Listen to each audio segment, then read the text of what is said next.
Kesehatan di Universitas Jember. Adapun kegiatan yang dilakukan oleh Konsorsium Penelitian RC dalam bentuk penelitian unggulan kolaboratif, pelaksanaan seminar internasional, serta melaksanakan inbound mobility. Universitas Jember melalui konsorsium penelitian tersebut ditetapkan koordinator konsorsium untuk mengkoordinasikan kegiatan penelitian, seminar internasional, serta inbound mobility dengan 3 universitas lain yang tergabung dalam 4-in-1 ISDB Project, yaitu Universitas Mula Warman, Universitas Negeri Malang, dan Universitas Sultan Ageng Tirtayasa. Bersama 3 universitas lainnya, Universitas Jember secara rutin dan berkelanjutan terus melakukan kegiatan akademik dan penelitian yang mendorong stigma bahwa Universitas Jember memiliki keunggulan di bidang bioteknologi pertanian dan kesehatan. Hingga saat ini, sudah 2 judul penelitian kolaboratif yang dilakukan dengan 3 universitas lain, dengan topik khusus yaitu produksi padi unggul berbasis sumber daya genetika plasma nutfah lokal Indonesia dan menghasilkan beberapa luaran penelitian seperti bank plasma nutfah padi, publikasi, buku referensi, termasuk buku seri penelitian konsorsium bioteknologi. Selain itu, konsorsium juga telah berhasil mengadakan 2 kegiatan seminar internasional dengan menghadirkan 34 pembicara baik dari dalam maupun luar negeri dan 155 makalah yang dipresentasikan. Adapun kegiatan seminar internasional tersebut telah dilaksanakan pada 8 hingga 9 November 2017 dan 1 hingga 2 November 2018. Selain 2 kegiatan tersebut, konsorsium penelitian juga memfasilitasi kegiatan inbound mobility bagi pakar dari luar negeri ke sesama universitas yang tergabung dalam konsorsium. Hingga saat ini, Universitas Jember telah memfasilitasi 5 pakar atau profesor dari luar negeri kegiatan inbound mobility. Nama saya Tri Agus Siswoyo, saya dari Fakultas Pertanian dan sekarang ini menjabat sebagai Ketua Konsorsium Padi melalui program IDB Project 4-in-1. Jumlah peneliti ada 4 orang peneliti yang mendukung kegiatan penelitian ini. Yang pertama adalah saya sendiri sebagai ketua, yang kedua adalah Dr. Ubaidillah dari Fakultas Pertanian, yang ketiga adalah Dr. Fafan dari Fakultas Pertanian, dan yang terakhir adalah Profesor Bambang Sugiarto, beliau dari Fakultas MIPA. Tema penelitian ini adalah memanfaatkan berbagai sumber plasma nutfah Indonesia untuk memperbaiki varietas padi yang ada di Indonesia. Penelitian seperti yang saya sampaikan dilakukan selama 3 tahun. Tahun pertama adalah kita mengkoleksi seluruh plasma nutfah yang ada di Indonesia, terutama daerah Kalimantan, daerah Jawa Barat, dan daerah Jawa Timur. Itu tahun pertama, sehingga dari plasma nutfah yang ada kita memperoleh informasi potensi yang dimiliki dari beberapa plasma nutfah yang kita kumpulkan. Itu di tahun pertama. Sedangkan tahun kedua yaitu kita membuat suatu strategi, 2 strategi yang kita ambil. Yang pertama adalah melakukan molecular breeding, dan yang lainnya itu adalah menggunakan molecular modified organism, atau kita memperbaiki dari sistem molekulernya. Produk yang akan dicapai seperti apa yang saya sampaikan di depan tadi, bahwa kita akan memperoleh suatu new variety dari padi dengan kemampuan adaptasi yang baik untuk daerah Indonesia, terutama untuk daerah-daerah suboptimal, lahan-lahan suboptimal. Luaran yang kita berikan dalam proyek ini itu yang pertama adalah kita memperoleh suatu koleksi plasma nutfah yang kita peroleh di tahun pertama. Koleksi itu kita insya Allah memperoleh 91 plasma nutfah. Yang kedua adalah deskripsi dari plasma nutfah tersebut dalam suatu buku. Yang terakhir itu adalah kita memperoleh suatu prototipe ya atau bentuk varietas baru yang mempunyai kemampuan adaptasi luas untuk daerah-daerah suboptimal di Indonesia. Selain ada penelitian-penelitian yang hasil penelitian yang kita publikasikan baik melalui seminar internasional maupun publikasi-publikasi melalui jurnal internasional terindeks Scopus. Sejauh ini kemajuan daripada penelitian itu sudah masuk ke tahun kedua. Alhamdulillah kita sudah memperoleh suatu varietas-varietas yang menjadikan target. Yang pertama adalah kita sudah memperoleh parental atau donor yang disiapkan untuk melakukan proses hibridisasi atau perkawinan varietas unggul. Yang kedua adalah kita sudah melakukan insersi suatu protein aktif ke dalam suatu padi lokal sehingga diharapkan akan memperoleh suatu kandidat dari atau prototipe dari kultivar padi yang baru. Nama saya Muhammad Ubaidillah. Saya di sini selaku ketua panitia untuk event seminar internasional dengan judul Plant Improvement Through Molecular Breeding of Plant Industry. Konsep yang melatar belakangi seminar internasional ini, kita melihat potensi dari tanaman industri, baik yang sifatnya food atau non food, yang bisa menjadi pangan atau yang non pangan, yang bisa dimanfaatkan ke arah industri. Kemudian daripada itu, bioteknologi sebagai keilmuan yang sangat mendukung untuk pengembangan tanaman industri perlu dikawinkan sehingga seminar internasional ini bisa memunculkan informasi baru bagaimana bioteknologi bisa digunakan untuk meningkatkan atau mengembangkan tanaman industri. Para pembicara yang kita undang untuk seminar ini ada 5 dari luar negeri, 2 dari Australia dan 2 dari Korea, serta 1 dari Malaysia. Kemudian para peneliti lain dari Universitas Jember yang juga punya skala internasional, serta para peneliti-peneliti lain yang juga berkontribusi dalam bidang pengembangan tanaman industri, khususnya di bioteknologi. Yang ingin kami sampaikan bahwa dalam pengembangan tanaman industri kita perlu inovasi teknologi yang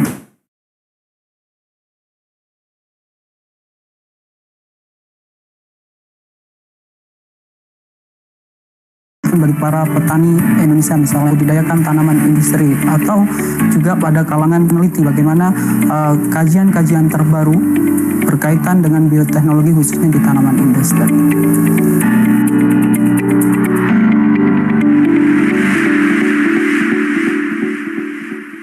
Penelitian unggulan Islamic Development Bank (ISDB) Project Universitas Jember dalam rangka mempersiapkan dan mewujudkan Universitas Jember sebagai pusat unggulan di bidang pertanian dan kesehatan, serta mendorong tercapainya luaran penelitian terkait bioteknologi unggulan, juga mendorong terbentuknya kajian-kajian yang secara terintegrasi mendorong dan mendukung kekuatan Universitas Jember menjadi pusat keunggulan atau Center of Excellence. Beberapa penelitian terkait bioteknologi di bidang pertanian dan kesehatan di Universitas Jember sudah memasuki tingkat ketersiapan teknologi yang cukup baik dan menjadi penelitian yang unggul, serta telah mendapatkan pengakuan baik pada level nasional maupun internasional. Adapun penelitian yang menjadi penelitian unggulan di Universitas Jember terkait bioteknologi pertanian kesehatan diantaranya pengembangan tebu unggul tahan virus, pengembangan bibit tebu sintetis atau bibit terenkapsulasi protein, melinjo anti hipertensi, pengembangan vaksin vaksin malaria dan padi golden rice. Melalui penelitian-penelitian tersebut, maka Universitas Jember telah dikenali akan keunggulan penelitiannya dalam bidang bioteknologi. Oleh karena itu, penguatan kelembagaan melalui penelitian ditujukan bagi bidang ilmu terkait, baik langsung maupun tidak langsung, yang mendukung dan memperkuat program ISDB dalam mewujudkan Universitas Jember sebagai pusat keunggulan di bidang bioteknologi pertanian dan kesehatan. ISDB Project mendorong ketersiapan produk penelitian tersebut untuk dapat segera dihasilkan melalui pemberian dana penelitian, yakni melalui hibah penelitian. Melalui hibah penelitian ini, sebanyak 23 judul penelitian telah didanai dengan melibatkan sekitar 78 peneliti. Adapun melalui hibah penelitian ini, Project Implementation Unit ISDB telah menetapkan 3 kategori penelitian ISDB, yaitu 1. Kategori penelitian unggulan utama dengan 4 topik penelitian, yaitu pengembangan tebu transgenik tahan virus, produksi benih sintetik tebu terenkapsulasi, produksi dan transformasi protein antihipertensi, serta pengembangan vaksin malaria berbasis peptida pencegah malaria berat. 2. Kategori penelitian pendukung konsorsium ISDB dengan 3 topik penelitian, yakni teknologi belajar berbasis STEM atau STEP, pengembangan teknologi jamu dan obat berbasis kekayaan etnik, serta standarisasi dan pengembangan kualitas produk berbasis pada pangan lokal dan food safety. 3. Kategori penelitian penguatan pusat unggulan IPTEX ISDB dengan 5 topik penelitian, yaitu manajemen konflik sosial bidang pertanian dan kesehatan, inovasi manajemen dan pemasaran produk bioteknologi, sistem otomatisasi, sistem kontrol berbasis data dan komputer, keamanan hayati atau biosafety, bioetika, kekayaan intelektual produk bioteknologi, dan teknologi media pembelajaran terkini. Melalui hibah penelitian tersebut telah dihasilkan beberapa luaran penelitian dalam bentuk publikasi internasional, book capture, prototype produk, paten terdaftar, kekayaan intelektual atau hak cipta, kontrak kerjasama dengan industri, dan beberapa luaran lainnya. Assalamualaikum warahmatullahi wabarakatuh. Selamat pagi, saya Dia Oktorina Susanti. Saya merupakan Ketua Tim Penelitian mengenai perlindungan hukum terhadap konsumen produk rekayasa genetika di bidang pertanian dan kesehatan. Saya dan tim merupakan penerima hibah penelitian dari Islamic Development Bank untuk bidang humaniora.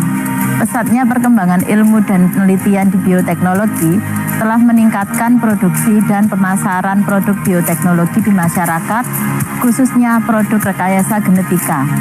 Rekayasa genetika sendiri adalah secara sederhana dapat dipahami sebagai proses manipulasi atau mengubah susunan genetik yang dilakukan oleh manusia terhadap sel atau gen suatu organisme, bisa hewan, tumbuhan, dengan tujuan menciptakan spesies baru yang memiliki kemanfaatan tertentu. Latar belakang dari penelitian ini adalah pesatnya perkembangan ilmu dan penelitian di bidang bioteknologi telah meningkatkan produksi dan pemasaran produk bioteknologi di masyarakat, khususnya produk rekayasa genetika. Rekayasa genetika sendiri secara sederhana dapat dipahami sebagai proses manipulatif atau mengubah susunan genetik yang dilakukan oleh manusia terhadap sel atau gen suatu organisme, bisa hewan, tumbuhan, dengan tujuan menciptakan spesies baru yang memiliki kemanfaatan tertentu. Produk rekayasa genetika atau PRG telah dirasakan manfaatnya dan semakin gencar pengembangannya. Penelitian dan penerapan terhadapnya terutama untuk PRG di bidang pertanian dan kesehatan. Akan tetapi, perkembangan yang signifikan ini tidak dibarengi oleh pembentukan pengaturan terkait perlindungan hukum terhadap produk rekayasa genetika di bidang pertanian dan kesehatan di daerah, termasuk di Kabupaten Jember sendiri. Tidak adanya perlindungan hukum terhadap produk rekayasa genetika menimbulkan kekhawatiran bagi konsumen yang mau menggunakan produk tersebut. akan resiko penggunaannya. Oleh karena itu, seharusnya produk yang dihasilkan dari rekayasa genetika ini dapat menjamin keamanan konsumen, mengingat konsumen memiliki hak keamanan, kenyamanan, dan keselamatan dalam mengkonsumsi suatu barang. Sehingga diperlukan pengujian kembali terhadap produk rekayasa genetika guna meminimalisir kemungkinan timbulnya resiko dan juga perlu suatu bentuk perlindungan hukum guna menjamin hak-hak konsumen pengguna produk rekayasa genetika. Dalam penelitian ini, tim kami menemukan beberapa hal. Yang pertama adalah bahwa sampai saat ini, hukum di Indonesia belum mengatur secara komprehensif mengenai perlindungan konsumen pengguna PRG.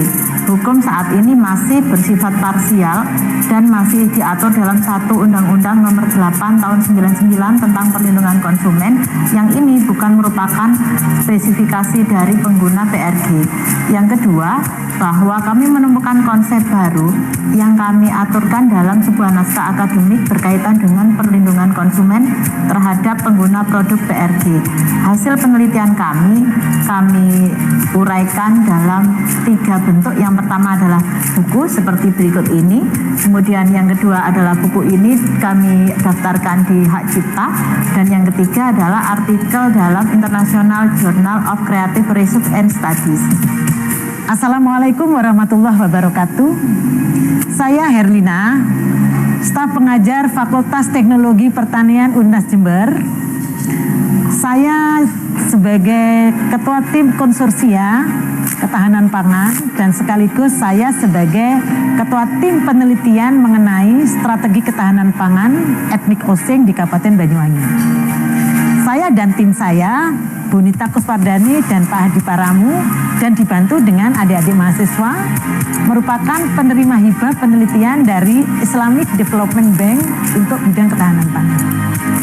Yang melatar belakangi penelitian saya adalah kebutuhan akan pangan merupakan hak paling asasi bagi manusia. Kebutuhan akan pangan selalu meningkat seiring dengan pertumbuhan penduduk sepanjang waktu. Sehingga penyelenggara negara bersama dengan masyarakat perlu untuk menentukan kebijakan. Sehingga penyelenggara negara bersama dengan masyarakat perlu untuk menentukan kebijakan pangannya secara mandiri dan berkelanjutan. Kebijakan pangan tidak dapat digeneralisir untuk semua negara dan pemerintah karena terdapat perbedaan sumber daya dan permasalahan di bidang lain dari setiap negara. Pada tahun pertama penelitian saya, yaitu di tahun 2017, tim kami telah melakukan penelitian tentang identifikasi dan karakterisasi produk pangan lokal etnik Osing yang dilakukan di 5 kecamatan di Kabupaten Banyuwangi yang mayoritas masyarakatnya etnik Osing.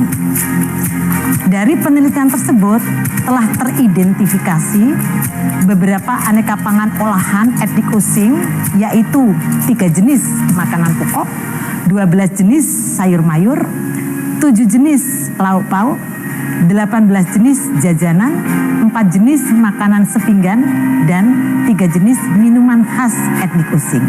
Sedangkan pada tahun kedua, yaitu tahun 2018, tim kami telah melakukan penelitian tentang diversifikasi dan standarisasi produk pangan olahan etnik Osing dalam rangka mendukung ketahanan pangan.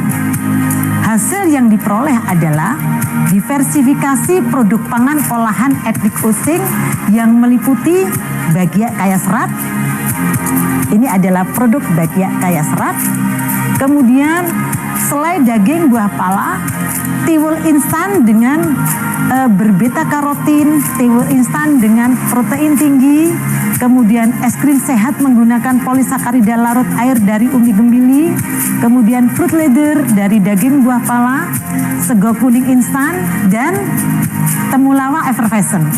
Sedangkan untuk standarisasi produk dan proses diaplikasikan ke produk bagiak kaya serat. Ini adalah produk bagiak kaya serat.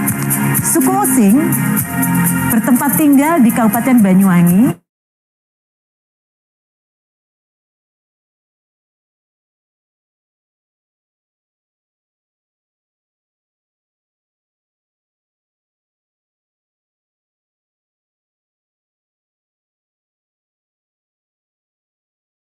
pada masyarakat Osing tidaklah terjadi secara tiba-tiba, namun melalui proses yang sangat panjang yang didukung oleh sifat masyarakat Osing yang sangat terbuka bagi masuknya unsur-unsur kebudayaan yang mewarnai dinamika kebudayaan mereka. Salah satu budaya dan tradisi dari masyarakat Osing yang masih dipertahankan adalah makanan tradisional. Makanan tradisional Osing sudah menjadi bagian yang tidak dapat dipisahkan dari tiap acara adat. Seperti selamatan bersih desa, ada warga yang meninggal, dan hajatan seperti pernikahan. Serta acara resmi lainnya. Beberapa kuliner etnik Osing yang sangat prospektif dikembangkan dalam menopang ketahanan pangan, yaitu seperti pecel pitik, tiwul, nasi tempong, sambal tempong, rujak soto, bagia, manisan pala, dan sale pisang. Pengembangan produk baru dapat diterima masyarakat atau konsumen apabila produk baru dapat diterima. Pengembangan produk baru dapat diterima masyarakat atau konsumen apabila produk tersebut disukai dan diperlukan. Sehingga sebagai tindak lanjut penelitian tentang identifikasi, diversifikasi, dan standarisasi produk olahan pangan etnik Osing, dalam menopang ketahanan pangan etnik Osing ini diperlukan penelitian lanjutan. Jadi pada tahun 2019 ini kami melanjutkan penelitian dengan judul komersialisasi dan hilirisasi produk olahan etnik Osing dalam rangka menopang ketahanan pangan. Dalam 3 tahun penelitian kami sudah menghasilkan beberapa hal, yaitu yang pertama, aneka produk olahan makanan etnik Osing seperti bagia, kaya serat, tiwul, protein tinggi, sego kuning instan, dan masih banyak yang lainnya. Kemudian yang kedua adalah publikasi ilmiah, yaitu yang pertama sudah publish di jurnal nasional terakreditasi Agritek. Kemudian 2 judul yang lain sudah in review dan submitted di Agritek juga. Kemudian juga ada 2 judul di jurnal internasional yang sudah in review dan submitted. Yang ketiga adalah book series yang berisikan hasil identifikasi dan karakterisasi aneka makanan etnik Osing. Ini masih draft yang mau diajukan ke penerbit. Kemudian yang keempat adalah buku ajar, juga masih draft yang akan diajukan ke penerbit. Kemudian yang kelima adalah proceeding internasional yang statusnya masih in review, mungkin dalam waktu 2-3 bulan akan dipublish. Dan yang keenam adalah draft haki sudah pengajuan. Dan yang terakhir adalah kontrak industri. Jadi kami sudah melakukan kontrak industri dengan UMKM yang ada di Banyuwangi, yaitu UD Waining Jaya, tepatnya di Desa Gintangan, Kecamatan Belimbing Sari, Kabupaten Banyuwangi. Dan UD Waining Jaya sudah memproduksi rekomendasi yang sudah kami berikan, yaitu berupa bagia kaya serat dan tiwul instan protein tinggi. Ini adalah salah satu produk dari penelitian kami, yaitu bagia kaya serat. Jadi perpaduan antara tepung MOCAF, kemudian tepung Garut, tepung gembili, gula yang dipadu dengan keningar, jahe, susu, jadilah suatu produk bagia kaya serat yang mempunyai rasa yang sangat fantastis dan mempunyai nilai nutrisi yang dibutuhkan oleh konsumen. Nah, ini proses pembuatan bagia kaya serat ini tentunya yang pertama dibuat adonan, kemudian dicetak. Kami sudah melakukan dengan alat pencetak sehingga bentuk daripada bagia kami itu adalah seragam. Kemudian dilakukan pengovenan. Jadilah suatu produk bagia yang sangat lezat untuk dinikmati. Demikianlah hasil 3 tahun penelitian kami. Semoga bermanfaat untuk semuanya. Wabillahi taufiq wal hidayah. Wassalamualaikum warahmatullahi wabarakatuh. Assalamualaikum warahmatullahi wabarakatuh. Saya adalah Ketua Tim Penelitian Pengembangan Kurikulum dan Pembelajaran Bioteknologi Bidang Pertanian, Kesehatan, Berbasis Kehidupan, lintas fakultas, sekolah, dan komunitas petani di Universitas Jember. Saya dan tim merupakan penerima hibah penelitian dari Islamic Development Bank untuk bidang pengembangan dan implementasi kurikulum bioteknologi. Bioteknologi di bidang pertanian dan kesehatan telah berkembang pesat dan mempengaruhi lingkungan. Produk-produknya telah menghasilkan berbagai jenis tanaman pangan pokok yang bermanfaat bagi kesehatan dan mampu mengurangi potensi kerusakan lingkungan. Pengaruh dari perkembangan bioteknologi telah nyata dirasakan oleh masyarakat sekitar. Namun, banyak masyarakat yang belum mengetahui bahwa manfaat bioteknologi untuk kehidupannya sangat banyak. Pro dan kontra pemanfaatannya seringkali diperdebatkan akibat minimnya penyampaian mengenai bioteknologi, perkembangan, dan manfaatnya. Walaupun telah banyak produk bioteknologi yang dapat membantu dan bermanfaat bagi kehidupan masyarakat, namun masyarakat masih tergolong unknowable knowledge. Hanya sebagian orang yang memahami dan mengerti manfaat bioteknologi bagi dirinya dan bagi lingkungan sekitarnya. Pemahaman melalui media yang dikirim publik mengenai bioteknologi seringkali terlalu sederhana untuk dirasakan implikasinya, baik secara positif maupun negatif.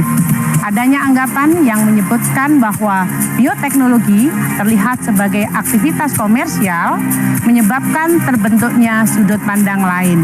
Muncul persepsi baru di masyarakat bahwa aktivitas sains tersebut digunakan oleh kalangan intelektual untuk mendapatkan keuntungan ekonomi. Padahal, pemahaman mengenai bioteknologi sangat diperlukan bagi masyarakat untuk memperbaiki kualitas hidup agar lebih produktif dan melek teknologi. Pada sektor pendidikan formal di Indonesia saat ini, urgensi bioteknologi juga sangat dibutuhkan untuk memperluas pengetahuan. Hal ini dilatar belakangi masih terjadinya segmentasi pembelajaran di dunia pendidikan, di mana antar kedua rumpun ilmu sains dan sosial, masih fokus pada disiplin ilmunya masing-masing. Padahal dibutuhkan adanya sinergisitas di antara keduanya dalam rangka memecahkan permasalahan-permasalahan hidup yang multidimensional. Revolusi Industri 4.0 dengan perkembangan teknologi yang semakin canggih mengedepankan adanya kolaborasi melalui pengembangan kurikulum. Bioteknologi berbasis kehidupan ditawarkan kepada fakultas, sekolah, dan masyarakat.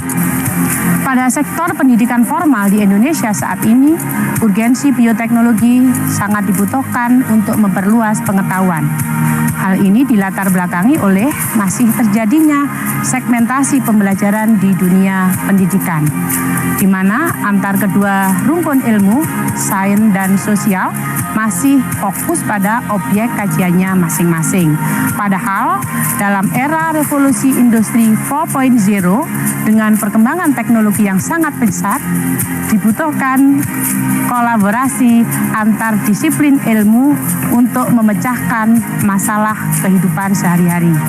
Melalui pengembangan kurikulum pendidikan, bioteknologi berbasis kehidupan yang akan ditawarkan kepada fakultas, sekolah, maupun masyarakat petani di sekitar Universitas Jember.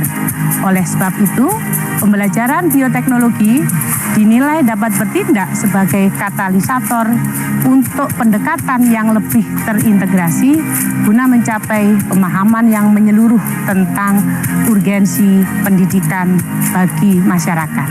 Revolusi Industri 4.0 diikuti dengan Society 5.0 menuntut paradigma baru dalam belajar dan pembelajaran. Paradigma baru yang akomodatif, responsif, dan adaptif terhadap kebutuhan generasi digital.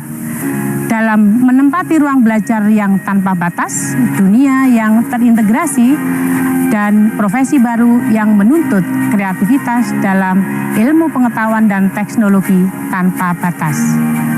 Life-based learning menjadi paradigma yang mampu menjawab tantangan zaman.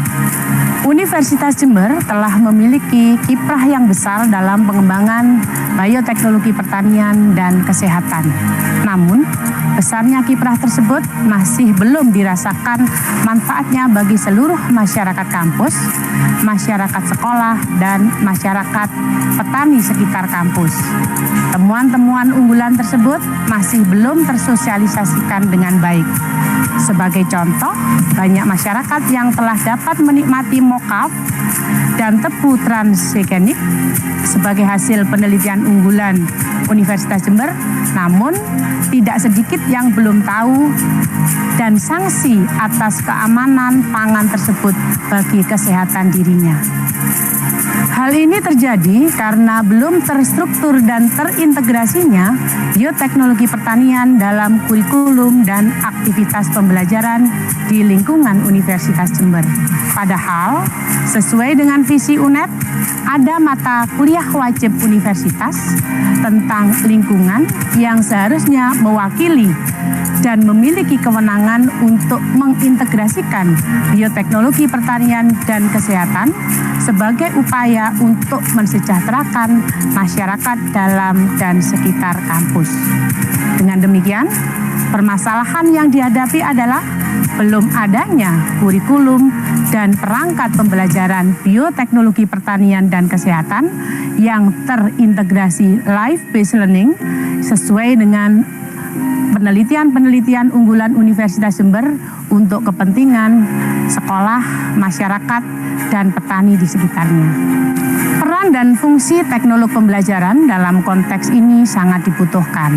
Penelitian dan pengembangan yang kami lakukan akan mencairkan kebekuan akademis yang cenderung menghasilkan temuan penelitian dengan menghabiskan jumlah dana yang sangat banyak, akan tetapi belum tersampaikan urgensi dan kemanfaatannya bagi masyarakat. Sekaligus memahamkan masyarakat bahwa anggapan bioteknologi hanya digunakan oleh kalangan intelektual untuk keuntungan ekonomi tidak benar. Teknolog pembelajaran akan menjadi mediasi untuk menjembatani kebekuan tersebut. Melalui pembelajaran di universitas, sekolah, dan sosialisasi pada masyarakat petani, hasil penelitian ini akan dapat mengedukasi masyarakat sekaligus mempromosikan hasil-hasil penelitian unggulan bioteknologi, pertanian, dan kesehatan Universitas Jember. Dari hasil penelitian ini telah dikembangkan buku ajar bioteknologi pertanian dan kesehatan yang terintegrasi life-based learning untuk anak SD, SMP, dan SMA. Buku ajar bioteknologi pertanian dan kesehatan Universitas Jember akan menjadi referensi tambahan untuk mata kuliah ilmu lingkungan hidup yang telah tervalidasi ahli dan teruji efektivitasnya, serta pada hari ini telah disosialisasikan kepada dosen pengampu mata kuliah ilmu lingkungan di Universitas Jember.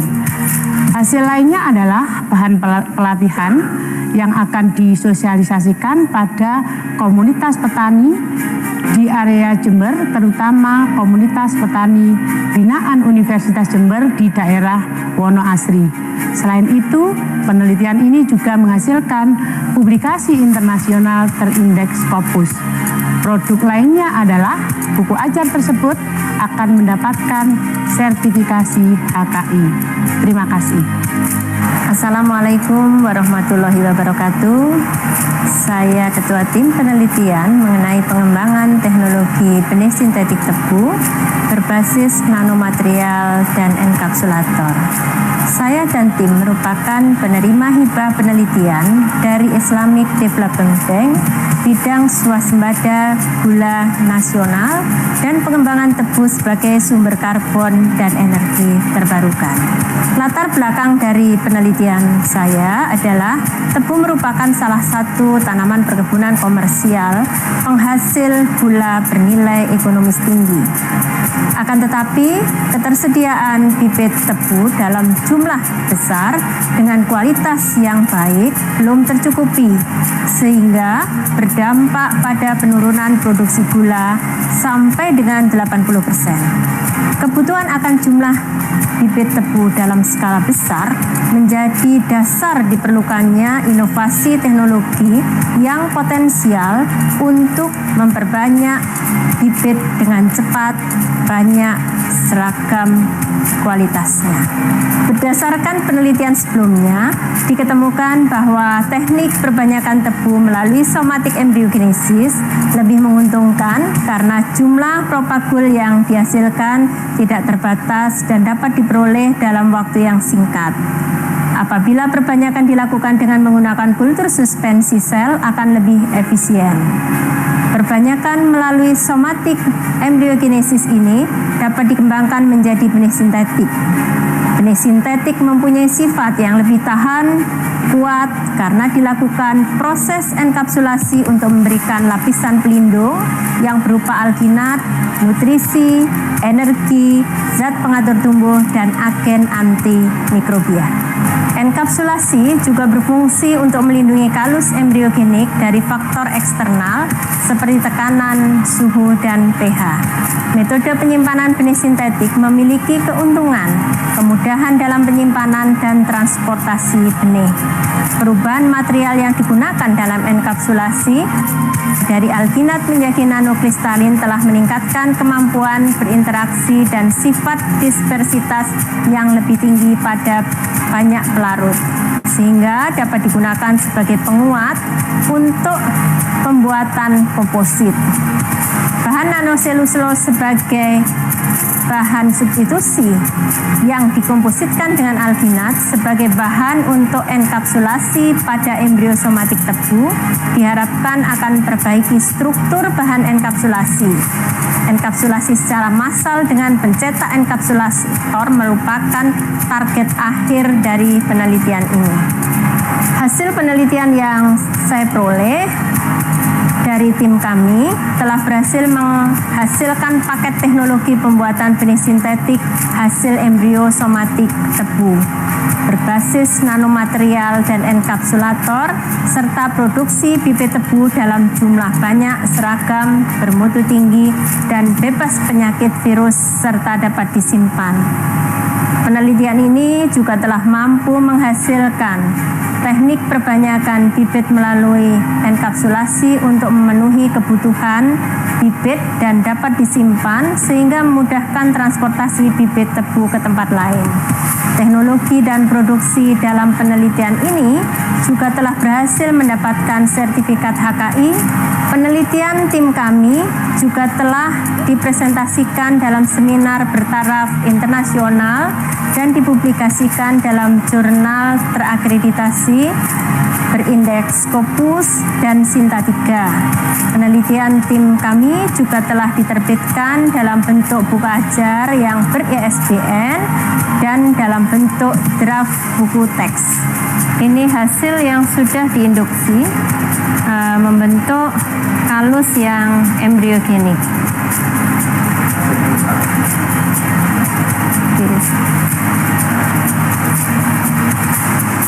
Nah, kalau sudah mendapatkan ini, nanti langsung di shaker. Jadi dari sini, ini yang media padat itu digunakan untuk menginduksi kalus embryogenik. Nah, setelah kalus embryogenik kita peroleh, kemudian dimasukkan di media cair atau mungkin bisa menggunakan alat yang dinamakan dengan bioreaktor. Jadi alatnya ini bioreaktor. Nah, dari situ nanti akan terlepas kalusnya itu satu persatu. Nah, setelah terlepas seperti ini baru kita enkapsulasi di laminar airflow. Ini bisa lepas satu-satu seperti ini. Ini bisa dilihat di sini. Nanti ini kalau sudah siap begini, berarti ini sudah membentuk koleoptilar. Kalau sudah membentuk koleoptilar, baru kita enkapsulasi. Ini kita mulai mengenkapsulasi dari embrio yang berbentuk koleoptilar tadi, kemudian membentuk kapsul yang setelah dikapsul nanti dinamakan dengan benih sintetik. Nah, ini prosesnya dicampur dengan alginat dan nanoselulus, dikompositkan, dicampur. Setelah dicampur kemudian kita cetak dengan cara pipetting. Nah, kemudian dimasukkan dalam CaCl2 sehingga nanti kapsulnya itu akan membeku, membentuk alginatnya itu akan membeku membentuk kapsul. Nah, kemudian setelah itu sudah tinggal nanti mengecambahkan saja, pelabelan kemudian mengecambahkan.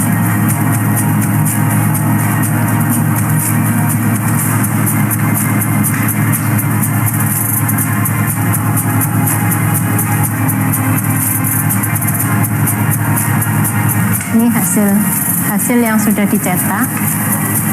Ini bentuknya seperti ini. Itu bentuk kapsul. Nah, setelah ini baru kita label. Label ini nanti jadinya ini. Nah, ini akan mempermudah pengangkutan.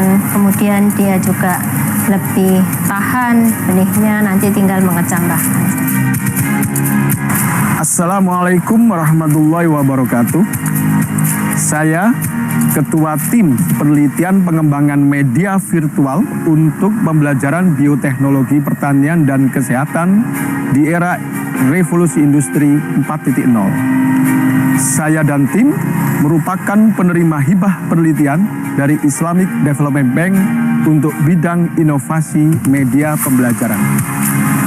Penelitian kami ini didasari oleh pesatnya perkembangan bioteknologi yang menuntut pemahaman yang baik dan benar. Sehingga penelitian-penelitian di bidang bioteknologi akan semakin berkualitas. Peningkatan penelitian di bidang bioteknologi ini juga dilakukan oleh Universitas Jember dengan meresmikan fasilitas-fasilitas riset bioteknologi yang bertaraf internasional dan meningkatkan diri sebagai pusat unggulan di bidang bioteknologi pertanian dan kesehatan. Dari realita inilah kami menyadari perlunya pengembangan metode pembelajaran yang tepat, ditunjang dengan media penyampaian yang sesuai dengan jenjang pendidikan, serta sesuai dengan jenis kelompok pengguna. Sehingga penguasaan tentang konsep bioteknologi semakin baik pada siswa dan masyarakat pada umumnya. Pada penelitian sebelumnya, tim kami telah berhasil mengembangkan model pembelajaran TGT berpenunjang augmented reality dan virtual laboratory untuk pembelajaran di level sekolah menengah yang berhasil kita implementasikan di 3 sekolah menengah di Kabupaten Jember. Nah, pada penelitian tahun ini kami melakukan pengembangan media pembelajaran pada level pendidikan tinggi dan masyarakat umum, yaitu menggunakan media berbasis virtual yang nantinya diharapkan akan meningkatkan pemahaman masyarakat tentang manfaat dan dampak bioteknologi yang benar. Dalam penelitian tahun ini, kami telah berhasil membuat media pembelajaran berupa virtual laboratory yang dapat digunakan untuk pembelajaran di kelas dan bermanfaat juga bagi masyarakat.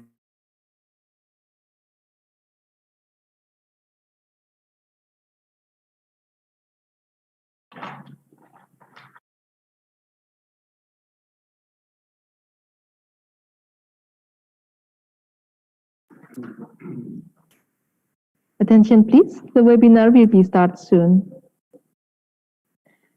Assalamualaikum warahmatullahi wabarakatuh. Good afternoon, ladies and gentlemen.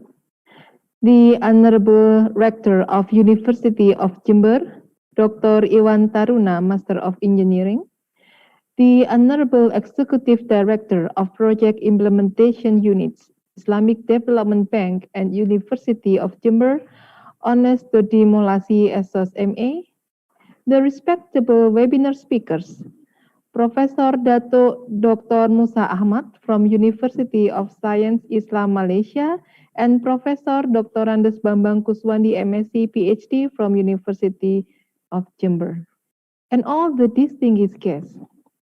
Welcome to webinar Chemical Sensors and Biosensors, Principles and Potential Applications for COVID-19 Detection.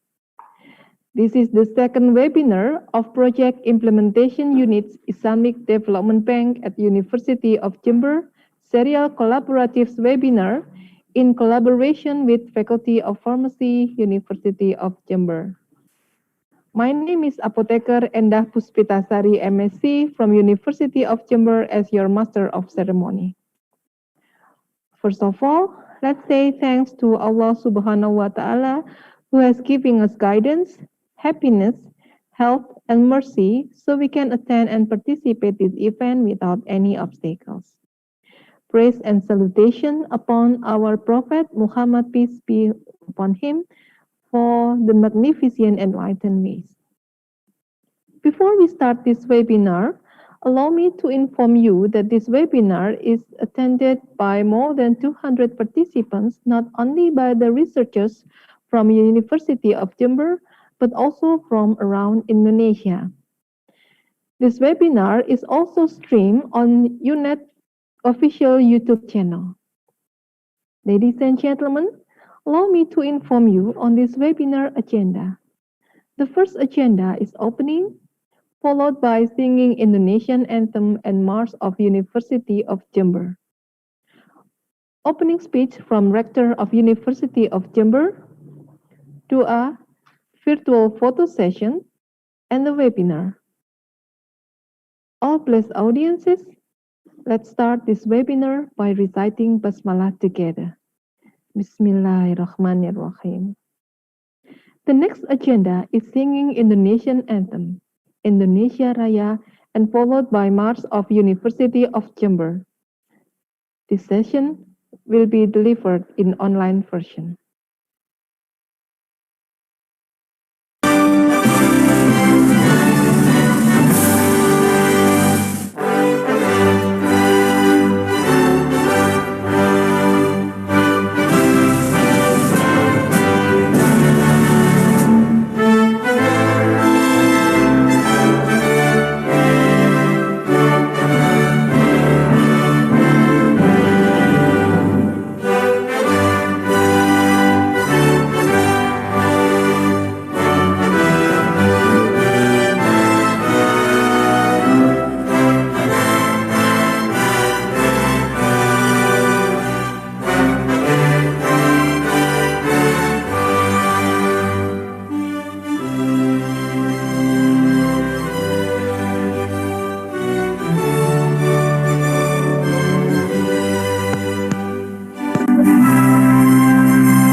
next agenda is opening remark from Rector of University of Jember. I would like to invite Dr. Iwan Taruna, Master of Engineering. Time is yours. All right, thank you. Assalamualaikum warahmatullahi wabarakatuh. Waalaikumsalam. Good afternoon, distinguished participants and speakers, ladies and gentlemen, and my dear colleagues. It is my privilege, of course, and pleasure on behalf of University of Jember to welcome you today to the present webinar, which held by the Implementation Unit of ISDB Project, University of Jember. We would like to praise all the committee members for the successful initiation to conduct the two-day online webinar with term of chemical sensor and biosensor, the principal and potential application for COVID-19 detection. We are honored to have two distinguished speakers today with us. They are Professor Dato Musa Ahmad from University Science Islam Malaysia, and from our university, Professor Bambang Kuswandi. I think no one doubt it, that they are esteemed specialists in chemical sensor and biosensor research. Since numerous publication authored by them, we could find in many reputable journals. For your information, Professor Musa, the data took from his Google Scholar. He has citation about 2,522, and its index 28, and I-10 index is 66. And Professor Bambang also has citation about 2,629, its index 24, and I-10 index is 44. In this particular moment, I would like to express my happiness also to see Professor Musa, since I have not met him for a long time, maybe since 2013. Hello, Prof. Musa. It is nice to see you again. Welcome to Jember, even though in virtual room. Hope you and Professor Bambang deliver presentation today and sharing any attractive knowledge and idea regarding our today webinar topic.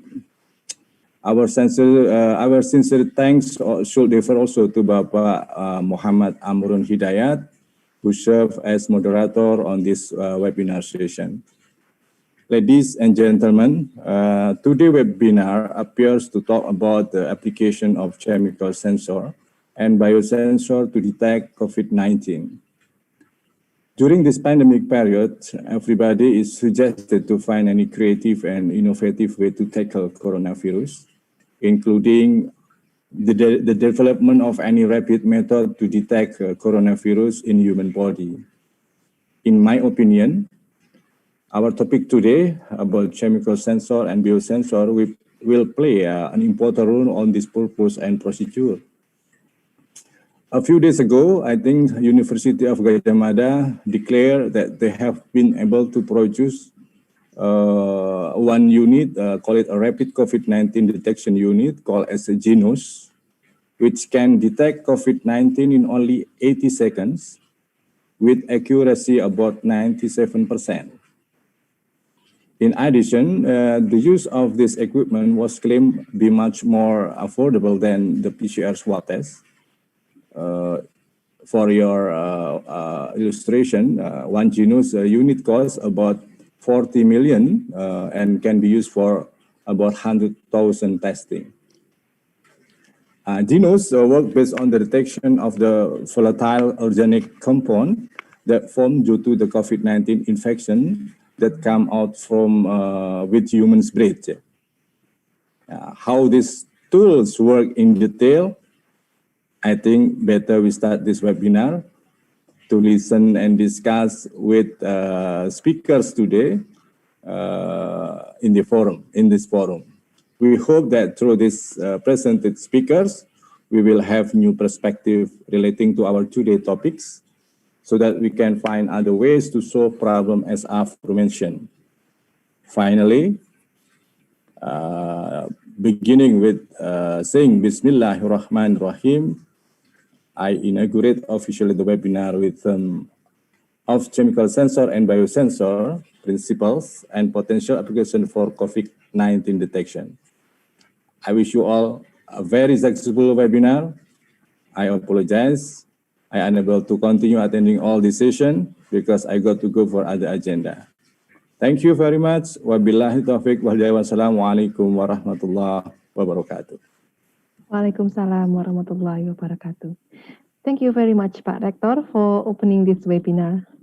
The next agenda is Doa. I would like to invite Mr. Ahmad Zainuddin, MSc, to lead us to pray. To Mr. Zainuddin, time is yours. Okay, thanks. Assalamualaikum warahmatullahi wabarakatuh. Ladies and gentlemen, let us bow our head for a moment, pray to God Allah Subhanahu wa Ta'ala, so that our international webinar can be precious to all of us. I will lead this prayer based on teaching of Islam, and those who are not Muslim, you are pleased to pray according to each of your belief. Alhamdulillahi Rabbil Alamin, hamdan yu'afi ni'amahu wa yukafi mazidah. Ya Rabbana lakal hamdu kama yanbaghi li jalali wajhikal karim wa adhim sultanik.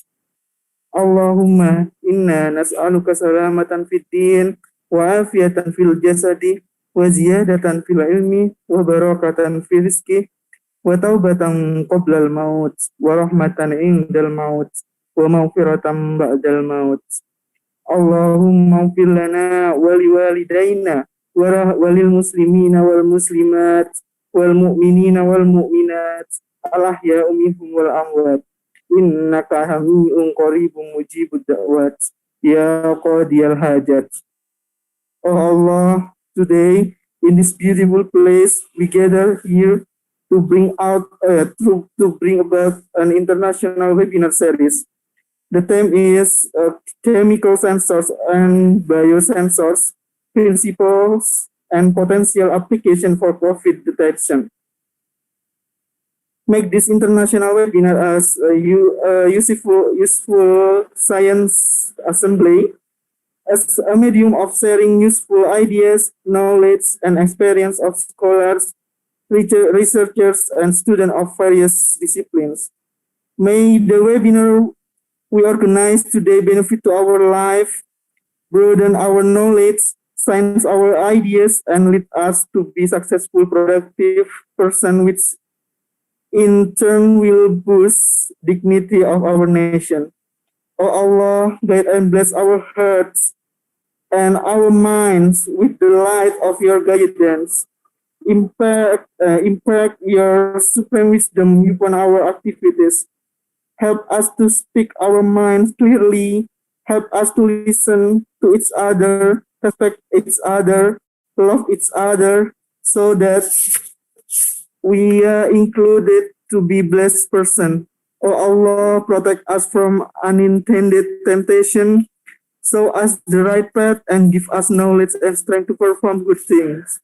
Equally, show us and make it clear the bad things and give us knowledge and strength to avoid them. Oh Allah, you are the one who can fulfill our doa. Rabbana atina fid dunya hasanah wa fil akhirati hasanah wa qina adzabannar. Subhana rabbika rabbil izzati amma yasifun wa salamun alal mursalin walhamdulillahi rabbil alamin. Assalamualaikum warahmatullahi wabarakatuh. Waalaikumsalam warahmatullahi wabarakatuh. Dear distinguished guests, before we start this webinar, let us take virtual photos together. We would like to ask all the speakers, participants, and the committee, as well as Pak Rektor, to turn your video on so that we could take your photo.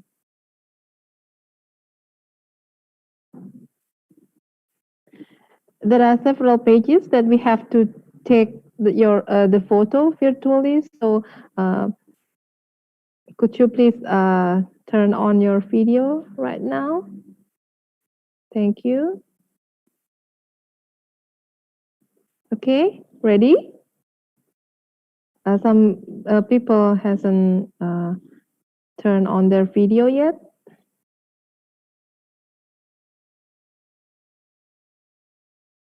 Okay? Okay, ready? On my count, pause please. 1, 2, 3. Next page. Some pages. Okay. 1, 2, 3.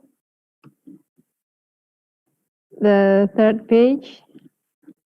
I see that some people are not yet turned their video on. So, okay. 1, 2, 3. And the fourth page. 1, 2, 3. Okay.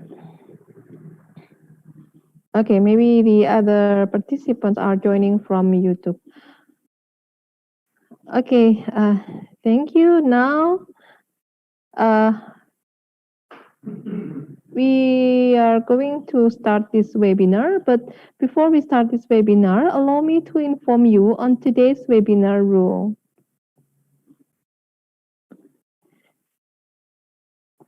Okay, this webinar rule, the first rule is Zoom room will be open 30 minutes before the event starts. So we have start the webinar. So the participants are required to use the full name as the Zoom ID. Do not use device names or institutional name. Could you please change your name, please? The microphone can be used only with the approval of the host or co-host. The attendance form link will be sent to the chat room 30 minutes before the webinar ends. So stay tuned, and the participants are prohibited from distributing the attendance form link to others who do not attend the webinar. E-certificate will only be given to a participant who registered and filled out the attendance form. And for the discussions, there are some rules that we need to be aware of. The first one is click the raise hand feature. So there is a raise hand feature. If for you who would like to ask questions, could you please click the raise hand feature. Questions are presented briefly and clearly.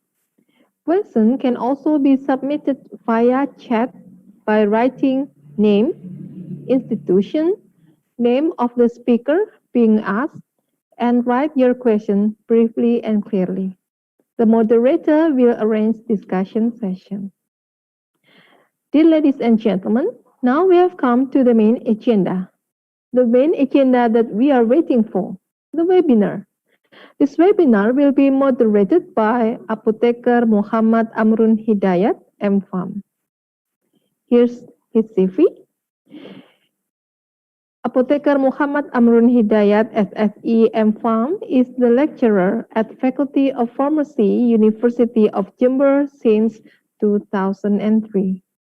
He is a doctor candidate from Faculty of Pharmacy, Erlangga University, and he was a visiting researcher at Faculty of Science and Technology, University Kebangsaan Malaysia in 2011.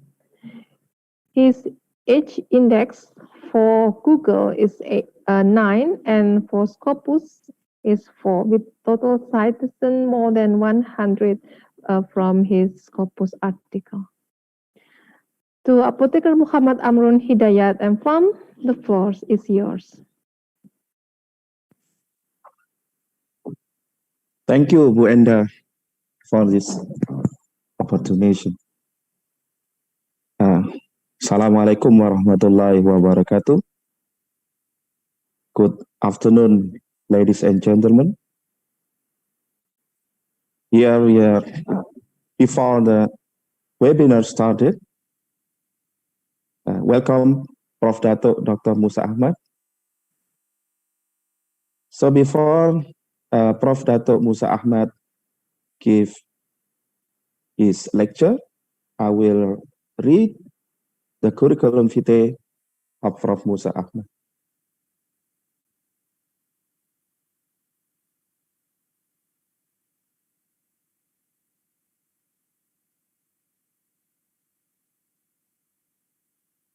Okay. Professor Dr. Musa Ahmad is currently a professor at University Science Islam Malaysia. You can contact him with those email. Prof. Dato Musa Ahmad has authored almost 200 journal articles in local and international journals, and he also has written 8 books on or book chapters, and he is has a scholar index of 28 with item index of 65 with total citation more than 2,300. And according to the Scopus, Prof. Musa has H index of 26 with 123 documents with total citation more than 1,900. Professor Musa Ahmad was a visiting professor at Bukhara State University, Uzbekistan, at April and May 2019, and also a visiting professor at University Islam Indonesia, or UII, at Yogyakarta, Indonesia, at October 2018. So without any waiting any longer, please, Prof. Musa Ahmad, you may start your lecture. Time is yours. Your time is 1 hour. Please, Prof. Musa Ahmad.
Prof. Musa, maybe you can turn on your microphone.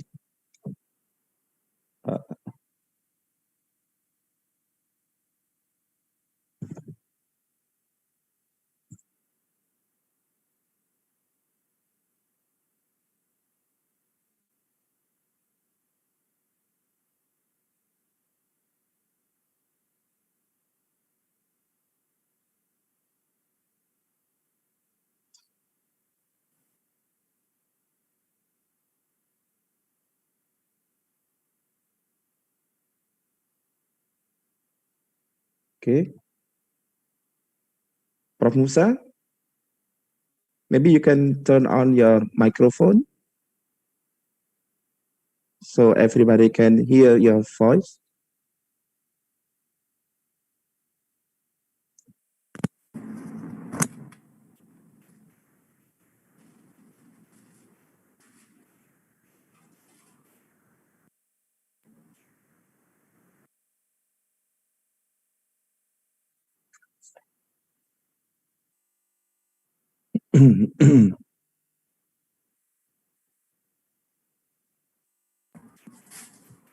Okay.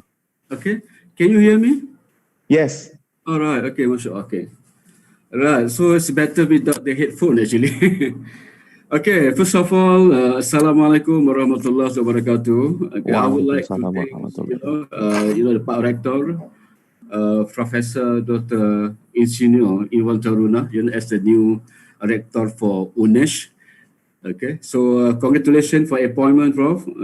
So looking forward, maybe to collaborate with you in the near future, with USIM. And may I take this opportunity as well, to say thank you very much, okay, for the organizer, okay, from the Facultas of Pharmacy. Okay, UNEJ inviting me, for the webinar sessions. This is going to be my first webinar sessions, outside Malaysia, inshallah. Okay, hopefully everything will run smoothly. And I would like also to thank Dr. Amrun Hidayah. Well, we met before, but it's quite some time. I think the last I visited UNEJ was in 2012. Okay, so almost about 8 years ago. Okay, so things must be different, at the moment. So Alhamdulillah, without wasting any more time, I concentrate straight, for my presentation. I hope you can see my slide. Okay? So the topic that I'm going to share this afternoon based on the chemical sensors, biosensors, principle and potential applications. So basically, me and Prof. Bambang, okay, we're going to partner together. In a way, we are complementing each other. So I'm going to talk, about the principle and the potential. And Prof. Bambang, I think, is going to speak solid, on the on the COVID, biosensor for COVID-19. Okay, before I start, my lecture, I would like to share this slide. These young researchers, from China, by the name of Dr. Liu Ying, okay, from Peking University, she said doing research is just like climbing a mountain. That's why I'm putting, my picture in front, when I was climbing one of the very nice mountain, in Malaysia. And for information, I have climbed also Gunung Rinjani, in Indonesia. Okay, and also a few others. Okay. So what she said basically, okay, researchers may feel their project are going downhill at first, but actually their background knowledge and hands-on abilities of performing experiment are improving. Okay, sometimes you will feel down, and when you do your experiment, okay, you feel, wasting your time, knowledge, and so on. But actually, the moment you reach at the peak, so basically you will feel good, about achievement that you have, looking at some of your publication, in very good reputed journals, has been referred, okay, by some other researchers. Okay, so very brief about myself. I think Dr. Amrun has already written about this, so I don't waste any more time, okay, about myself. Okay, but anyway, I'm graduated from the same university as Prof. Bambang. Okay, even though I'm older than him, much older than him, but fortunately because we were together under the same supervisor, so somehow I was introduced to Prof. Bambang, okay, through my former supervisor, who is also his former supervisor, mashallah. So my research interest, okay, is basically apart from the chemical sensor, biosensors, I also interested, in Islamic science education, and also analytical chemistry, of course. So some ukhuwah to all of you. And I was made to understand, okay, that most of the participants today is actually students, so I would like to welcome you all, okay, to sensor research. Okay, hopefully we'll be able, to get enough energy, okay, to do research in this, in the near future, because sensor research is very challenging and really need hard thinking, okay, and you really need to squeeze your brain in order for you, to be able to achieve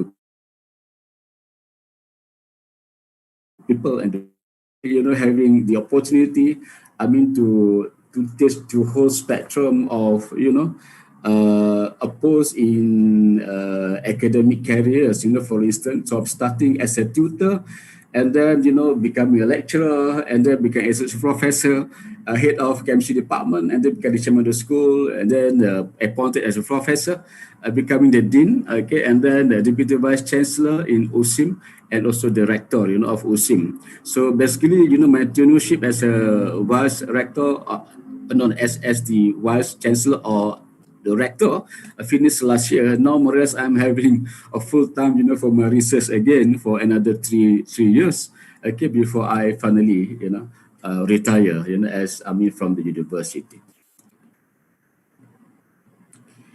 Right. So actually, I'm holding more than 20 years, at Indonesian Post. So that's the thing, that I put some blame, my maybe citation index is not that high, okay, because I also need to do administrative work, during my career. It's not only research. Okay, that's been highlighted just now by, Pak Rector, or Masya Allah, Pak Rector really study everything, including, the citation in the index, But well, this me, humbly, I'm having just slightly more than 2,000 citation, and as I said, I'm quite glad with it, okay, because of most of the time actually I'm spending my time, in my administrative work, and.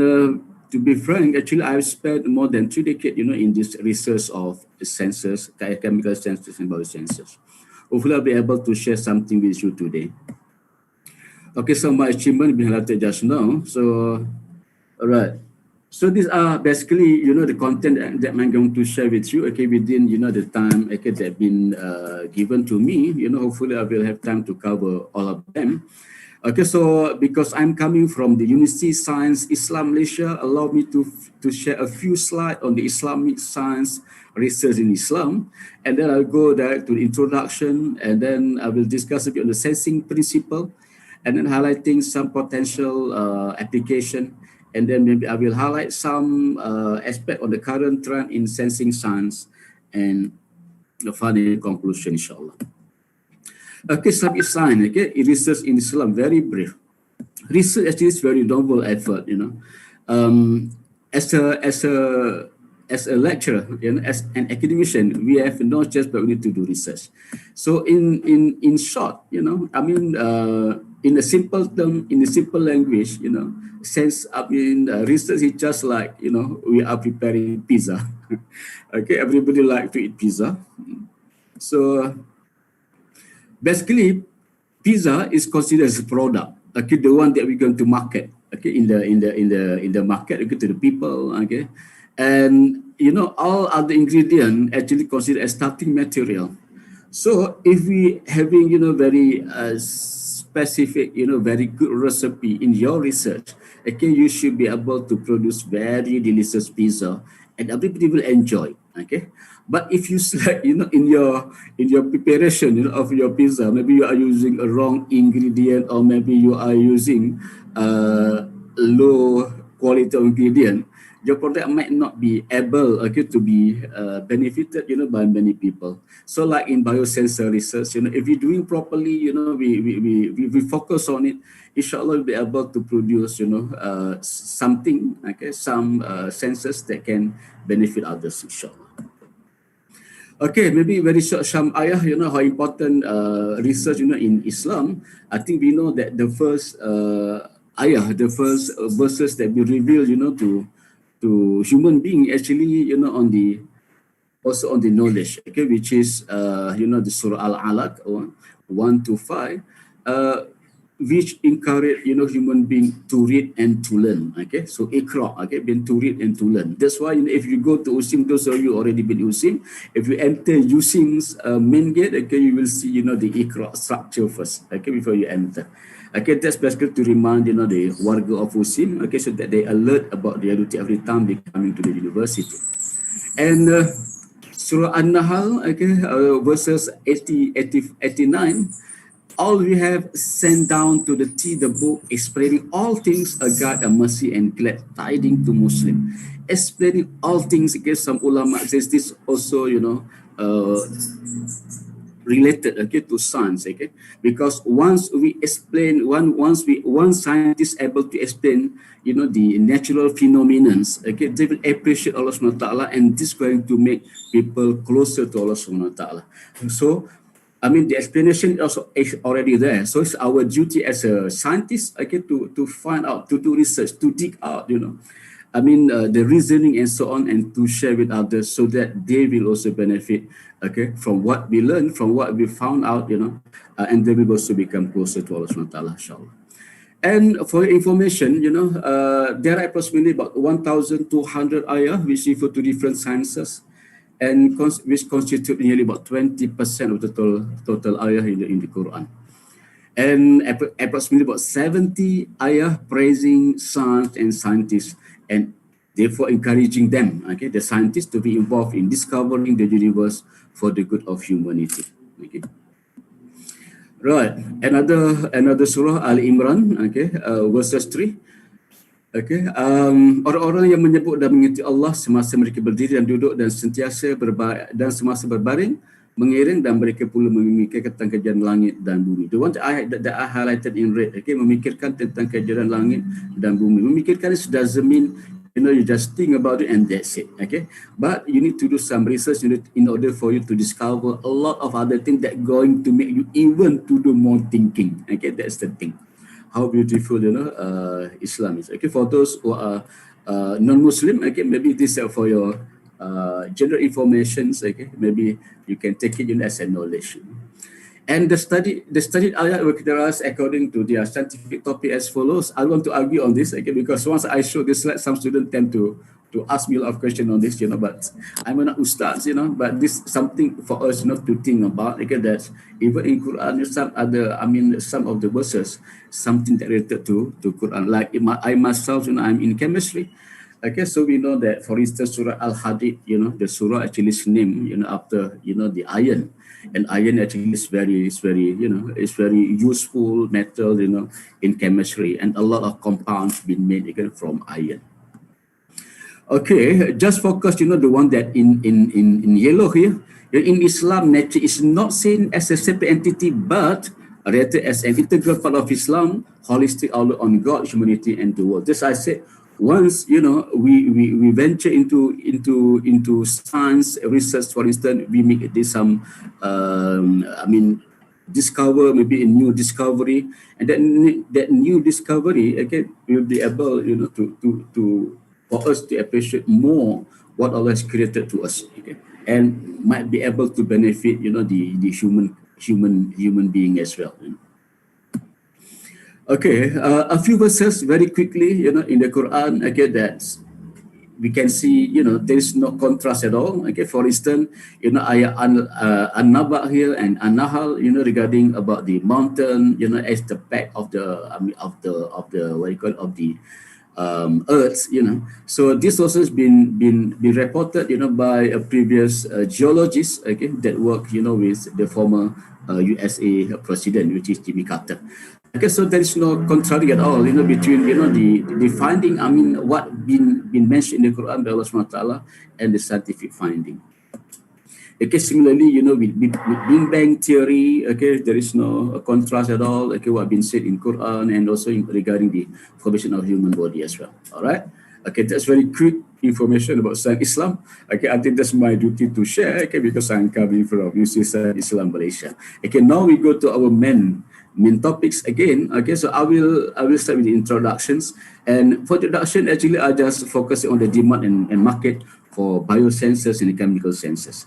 Okay, because if you want to develop something, okay, you have to ensure, whether is there any market demand or not. Okay, the one that we're going to design, okay, the one that we're going to develop. Okay, so it's good, if you venture in something, we do research in something, and then we produce, the product, and the product can be useful, to the human being. Okay, they can use to detect some diseases that they have. Okay, or maybe they can eat, the product in order, to get a better life, and so on.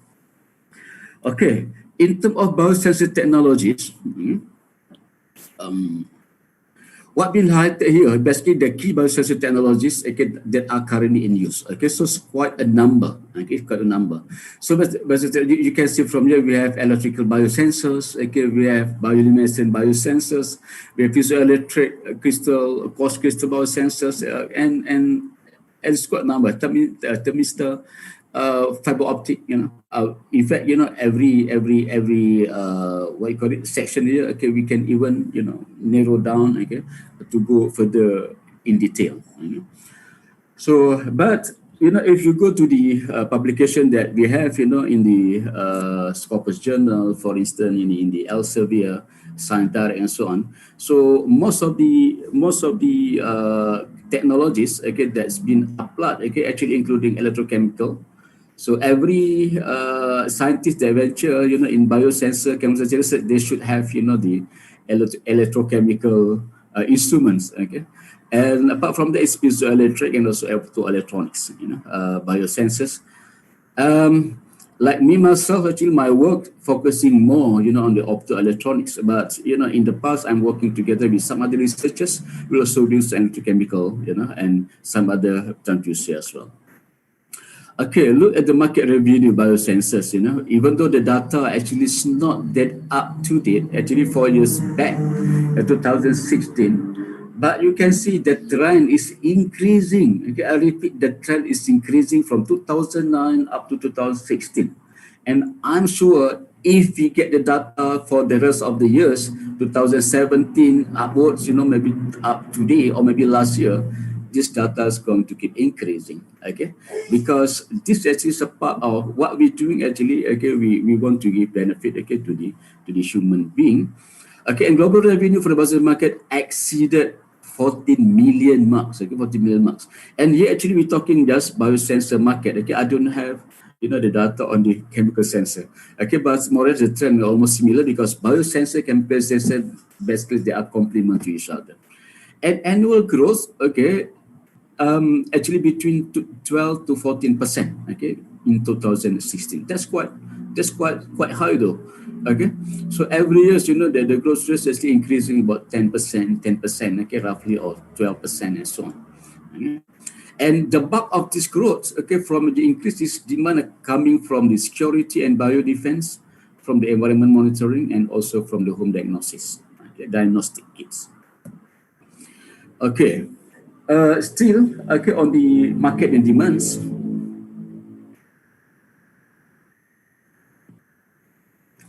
Right, the personal revenue from market like environmental, security, defense, okay, home. I think you can see from here. I'll omit this first. Okay, you can see from here. This actually for year 2009, year 2016. Okay. So basically, I mean, within a decade period, you will see that more or less the trend is almost the same, So here, 2009, mainly focusing on the point of care products, even, 10 years after that, the focus still on the point of care. And I'm sure even now, the focus still on the point of care as well, all right? And so the main player, in what you call in sensor research, including Roche, Johnson & Johnson, Bayer, MDK, and so on and so forth. So estimated growth rate is around about 10% a year. Right, and the total biosensor market, okay, basically, this diagram showing, the total world biosensor market, okay, the percent revenues by end-use application. But the data actually is not that up to date, okay, 2000, it's about 10 years back. Okay, but anyhow, it should be able to give, some, maybe some indications, okay, about the demand, from the users. What sort of appliances, okay, that they need, for their daily life. And it seems, and based on the biosensors available in the market. And I think the big chunk of it actually, has been dominated by glucose sensor, okay, 31.5%. Okay, so biosensor for glucose. And then second, you will see the toxicity. Okay, so people also worry, about the toxicity maybe in the food and some other sources, and also in the cardiac biomarkers. Okay, and also in the infectious disease. Okay, this including, the COVID-19 that's going to be discussed. Okay, afterwards. Okay, now I'm going to the second or the third section, if you like. The sensing principle. The conventional instrumental methods versus biosensors. What's wrong, with the conventional instrumental method that we have? Okay, what's wrong with the UV visible spectroscopy? What's wrong with the SPLC? What's wrong, with NMR, and so on? Okay, so there's nothing wrong at all with it. Okay, but basically, I consider biosensors or chemical sensors and conventional instruments, they are complementing each other. Okay, all right, we'll see that. Okay, I think everybody knows about it, even the student knows about it as well, you know, the detection principle in instrumental analysis. Okay, we need to have a stimulus, okay, either heat, current, voltage, and so on, and this could come, you know, from the chemical reaction that occur, you know, in our system. And then, you know, we're having, you know, our sample here. Okay, and then after that, you know, the signal, okay, will go to the detector, and the signal will be amplified, because in most cases the signal could be very small, and then after that, you know, it will be come out in the readout in the meter computer and so on.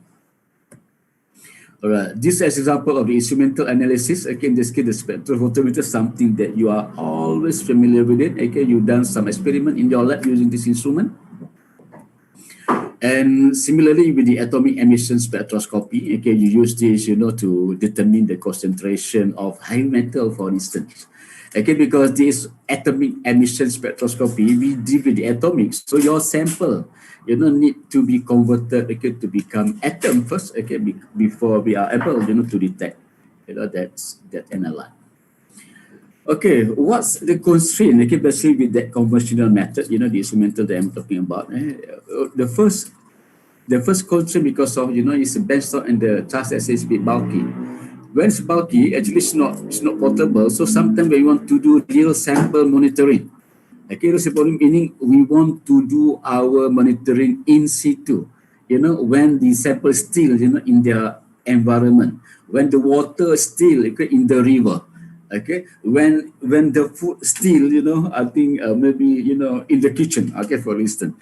Okay, so I mean to carry, you know, the bulky size instrument, you know, it's not convenient, it's not, and then maybe it's going to jeopardy your instrument as well.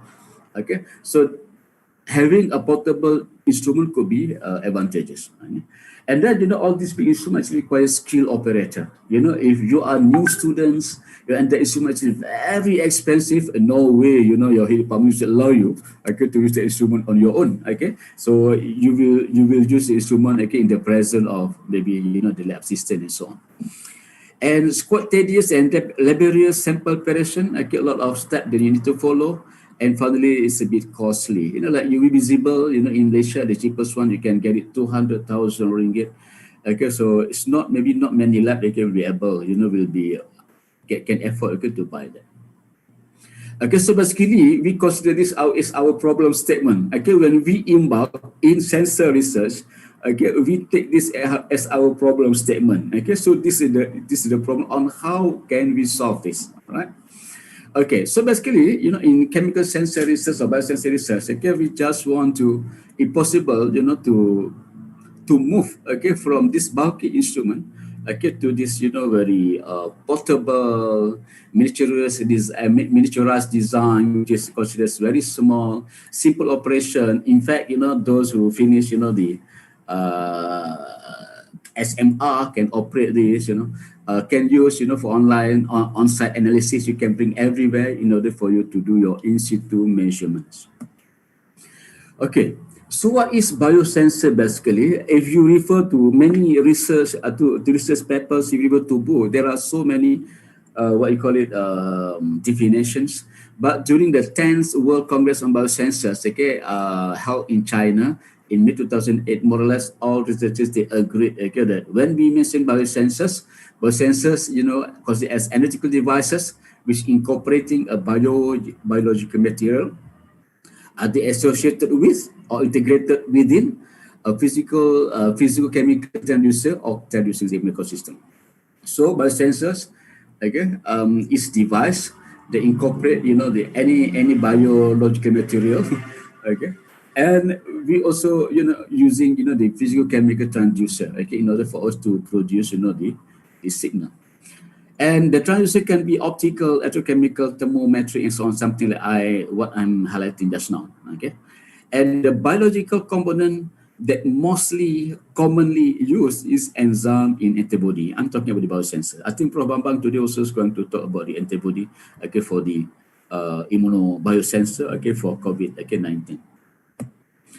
Okay, similarly, you know, for what is chemical sensor, it's the same. The only thing actually in chemical sensor, instead of using biological material, we are using chemical.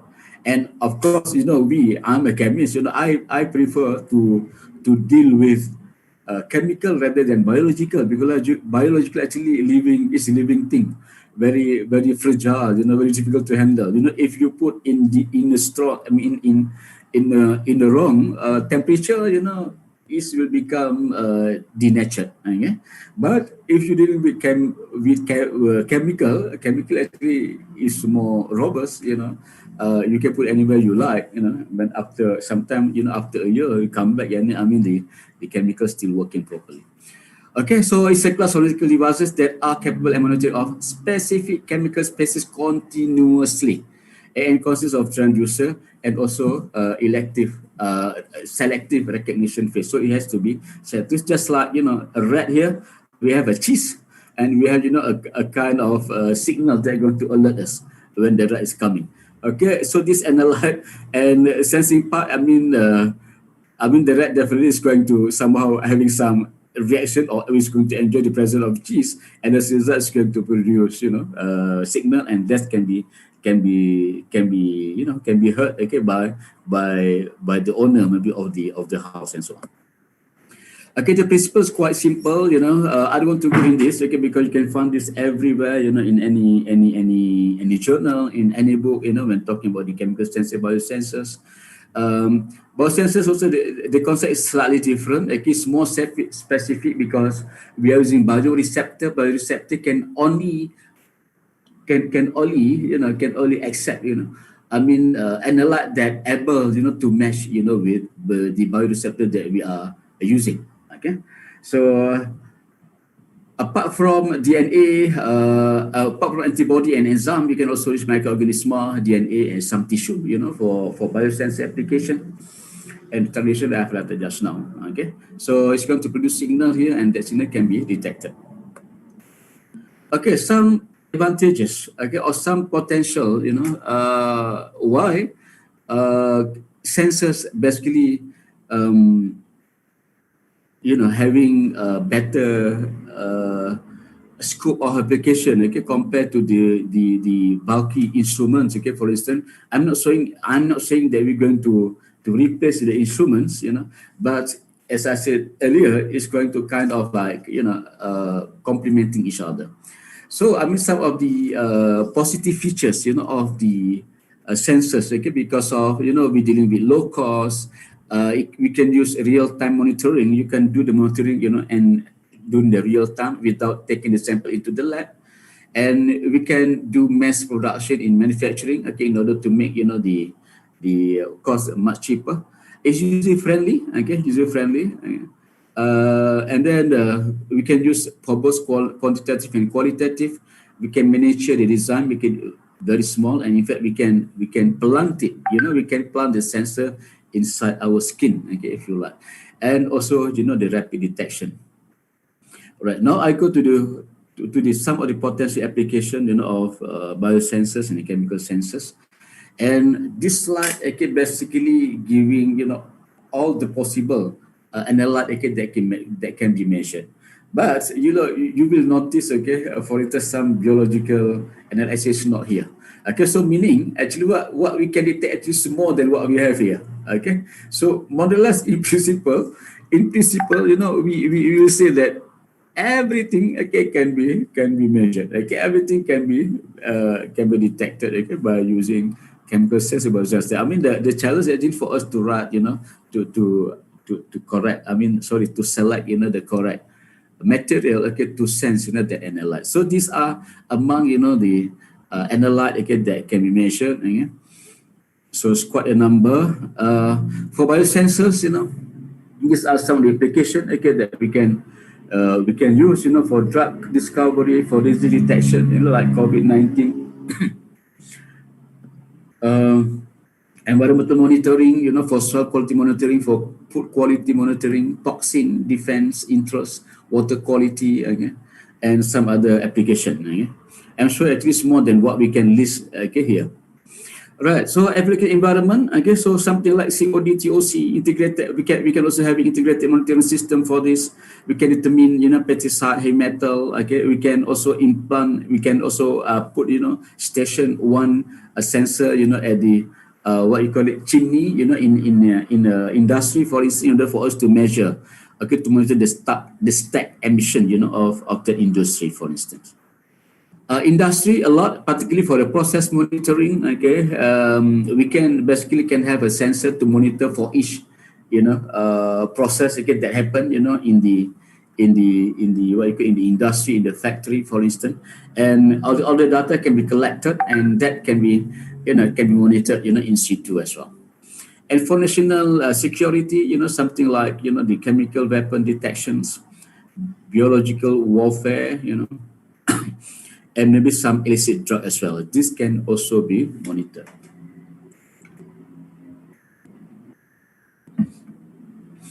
Biomedical, I guess quite a number. For instance, glucose sensor that's already available commercially and very convenient for us, you know, to check the glucose content in our blood. And apart from that, we can also check, you know, the oxygen, the blood electrolytes, you know, apart from the glucose. And also can be used for in vivo toxicity determination and some other, you know, analyze something like lactate, okay, dehydrogenase, okay, and some other enzyme and some other protein as well. Okay, for food, mashallah, not everybody, you know, I mean, going into halal. So this actually where, you know, biosensor can also, you know, play an important role in order for us to determine whether our food is halal or not. Okay, so to that extent, okay, we can detect. So apart from that, okay, we can monitor the temperature, you know, I mean, in the industry, for instance. Okay, we can measure the freshness, okay? Like I think Pro Bambang and UKM last time, okay, we embarked, you know, on the sensor, okay, simple sensor that can monitor, you know, the freshness, you know, of the marine product, okay. Contaminants is very important. This can also be measured, okay, by chemical sensors or biosensors. Okay, we can monitor the soil. And then pollutants, okay, so any pollutant, in principle, we can detect that. Okay. Toxic chemical available in food, okay, it's like cholesterol, if you like, or zalat, okay, the one that's, you know, cause gout, okay, to us, because we detect that. Some toxic maybe heavy metal that present, you know, in our food. Our food could be halal, but might not be toyib. Okay, what we want actually halal and toyib, you know, so high metal considered, you know, as toyib, and then we can detect, you know, the toyibness, you know, of our food as well. Okay, this is some of the, you know, what we've been highlighted, you know, in other countries, okay, ban pesticide residue because that's very high, okay. The main concern of, you know, to all of us is basically, you know, our food safety and detection devices. We concern about food safety, and how can we detect, you know, to determine whether our food actually is still fresh or not. Okay, so we are looking for something analytical capacity to provide on-site data analysis, transfer and storage through a wireless network, maybe your smartphone, for instance. User friendliness, okay, very simple operation, okay.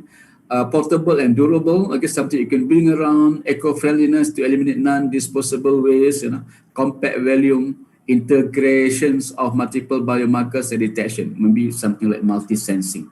So the best candidate, okay, for this is basically, you know, the sensors. Okay, that seems to be the best candidate if these are the features, okay, that you are looking for, you know, I mean, in your research, okay, or in your food. And again, food safety, in fact, you know, now countries like China, and also Japan, they are all out, okay? I mean, to attract Muslim, okay, to visit their countries. And one of the strategy, basically, okay, they provide, you know, the halal tourism, okay, which including, you know, the place for Muslims to pray, okay, they will provide, and also, you know, the halal food, okay, the main thing. So now if you go to Japan, it's very easy for you to find, you know, the halal restaurant, and you can enjoy the real Japanese food, okay, because it's halal already, inshallah. Okay, halal and toy. Right. Okay, this figure showing the sample preparation in food. Okay, the sample preparation, you know, the technique that we use, you know, the biological technique, the spectroscopic technique, and the separation technique, okay, that might need to be done, okay, before we do the analysis, okay. So you can see from here, you know, actually it's very tedious, okay, sample preparation, you know, it's quite a lot, you know, so we use solid phase extraction, headspace and so on. You have biological technique. Okay, we use PCR mainly, for food. And then we use also immunological techniques, for spectroscopic, we use fluorescent, NMR, mass spectroscopy, spiration. Okay, we use liquid chromatography to separate them before eventually, we can determine them. Okay, so food sampling analysis can be very laborious. A lot of, steps that need to be considered, that need to be taken. All right.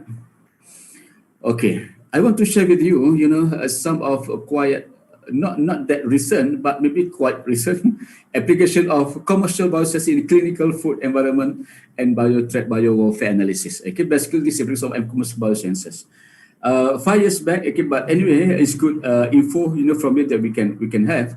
Okay, basically the commercial biosensors, what they're focusing, based on the biosensors that commercially available, what are the thing that they measure? Okay, you can see from here. So you want to do research, okay, maybe you can run away from what the demand, okay, in the market.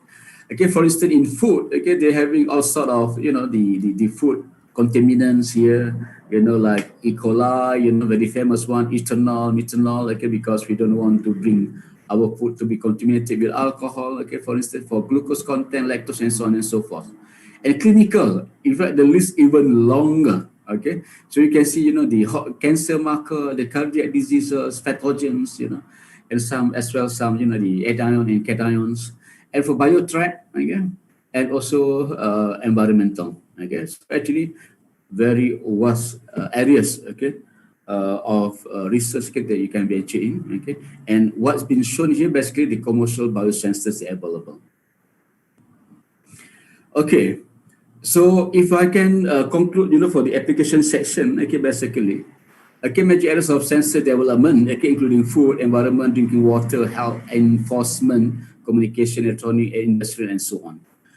And the focus area, okay, basically, okay, like the one in blue here, if you can see my cursor, the focus of the research based on the miniaturization, how to make it really small, the smaller the better, okay? And how to make it automations, and the detection, what kind of detection, that we're going to embark. Environmental sensing, hopefully decrease power, very, very little amount of power needed, faster, smarter, wireless, and remote or in situ sensing. But, actually all is going to impose all the challenge, okay? You really need to crack your head, you need to crack you need to squeeze your head in order for you, to meet, with this requirement in sensor research. Okay? But the moment you done it, okay, this really, is a big contribution to the whole nation and to the whole world. Okay? And the fact actually more than 100 properties can be sensed and over 2,300 sensor suppliers available. The one that I'm highlighting just now, actually the main one. Okay, but a lot others. So the technological challenges that come together, with chemical sensors research and biosensor research. Further sensitivity. Okay, even if your response time it is very quick, but if not sensitive, actually it's gone. Okay, your sensation is not useful at all. It has to be sensitive, and the readout time, I guess, should be in situ.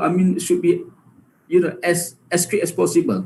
If possible, we don't want it to be more than 20 seconds. The moment, okay, you do the sensing, the response should be, okay, within the seconds. Okay, if your response time actually say 1 minute or 2 minutes, I think by the time you're able to sense, the presence of, that toxin, for instance, the person already passed away.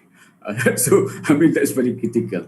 And then the lifespan also is very important. It's limited because we are using biomolecules. Okay, so we can only use it with this period of time. Okay? And the pre-treatment requirement prior to its use, okay, because we know that we need to do some pre-treatment, that kind of thing. If possible, we want to lessen that. Okay, we want to minimize that. Lack of long-term stability, okay, miniaturization, I can make it very, very small as possible. Too expensive, because sometimes we are using expensive raw material as well in order for us, to get, the sensing to happen, and not sufficiently rugged for their intended application, okay, because we need something which is very robust, okay, in order for us to use them at quite robust environment as well, okay. Okay, with that, some overview, about the principle, the sensing principle, and some intro, about the market demand, and some of the important application. Now I highlight very quickly, what kind of sensors that we already developed, in my research career in UKM and also in USIM.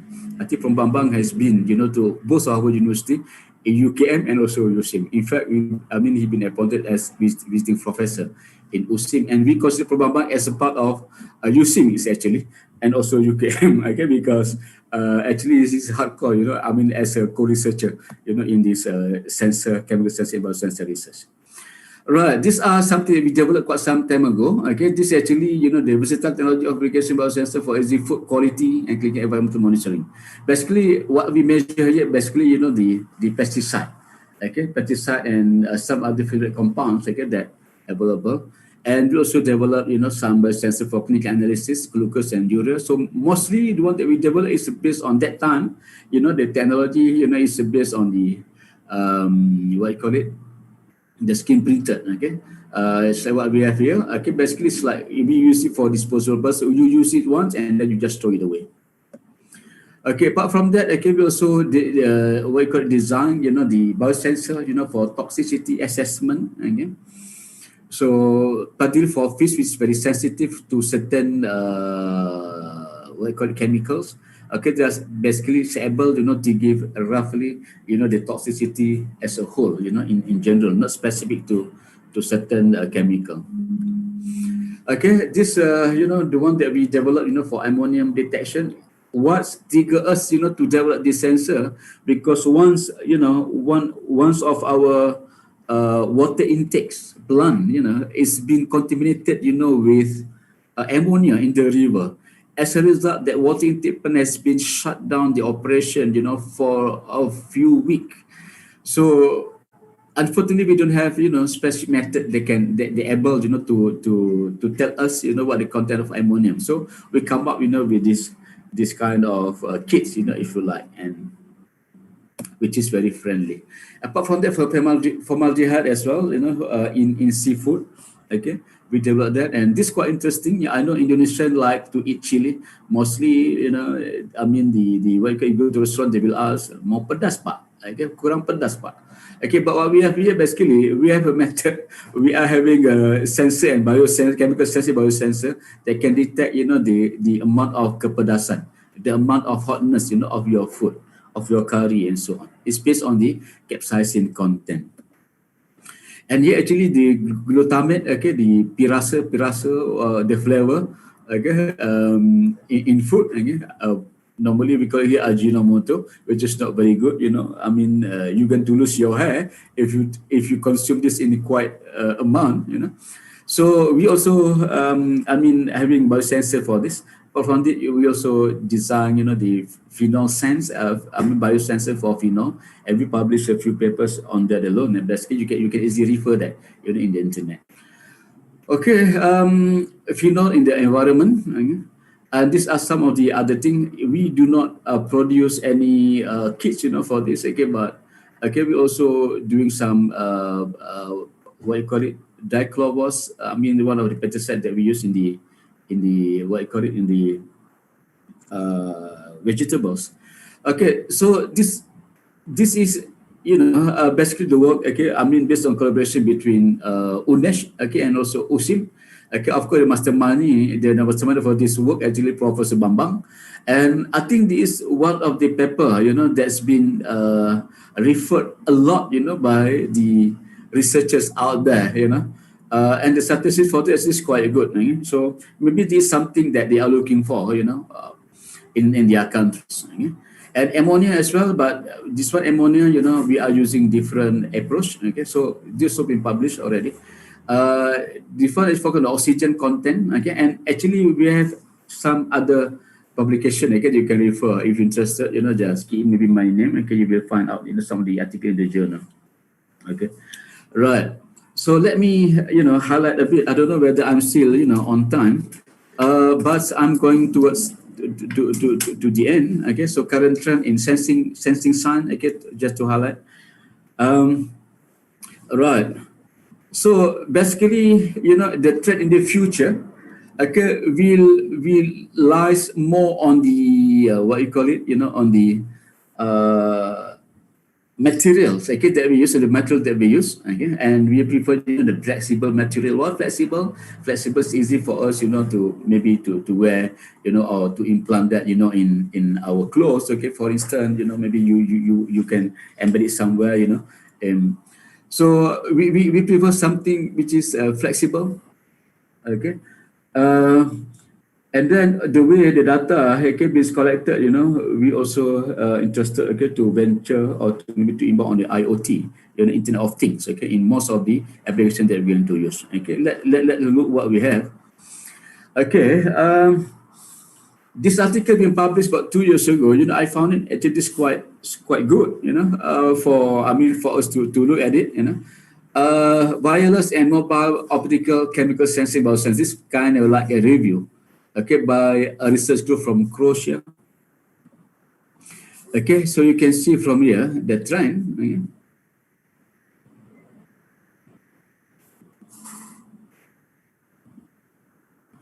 Okay, the graph here showing, the number of publication per year for wireless, wearable, and smartphone-based optical chemical sensor and biosensors.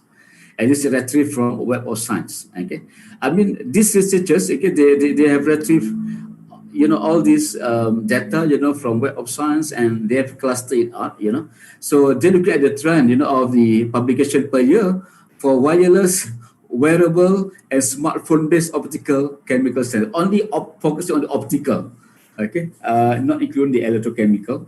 So you can see the trend actually is increasing, from 2003, up 10 years after that, 2013, and now 3 years. 2013, and then 3 years after that. Okay, you can see, it's not just normal increase, it's like, hyperbolic. Okay, so exponential, okay, the increase is exponential. Okay, so the trend now basically, we are looking for wireless, okay, we are looking for wearable sensor, and we also looking for sensible sensor that is going to use, our smartphone as a method to retrieve our data. Okay, and these figures showing, this figure actually I'm taking from the same what you call it, journal. Okay, so distribution of wireless and mobile optical chemical sensing biosensors.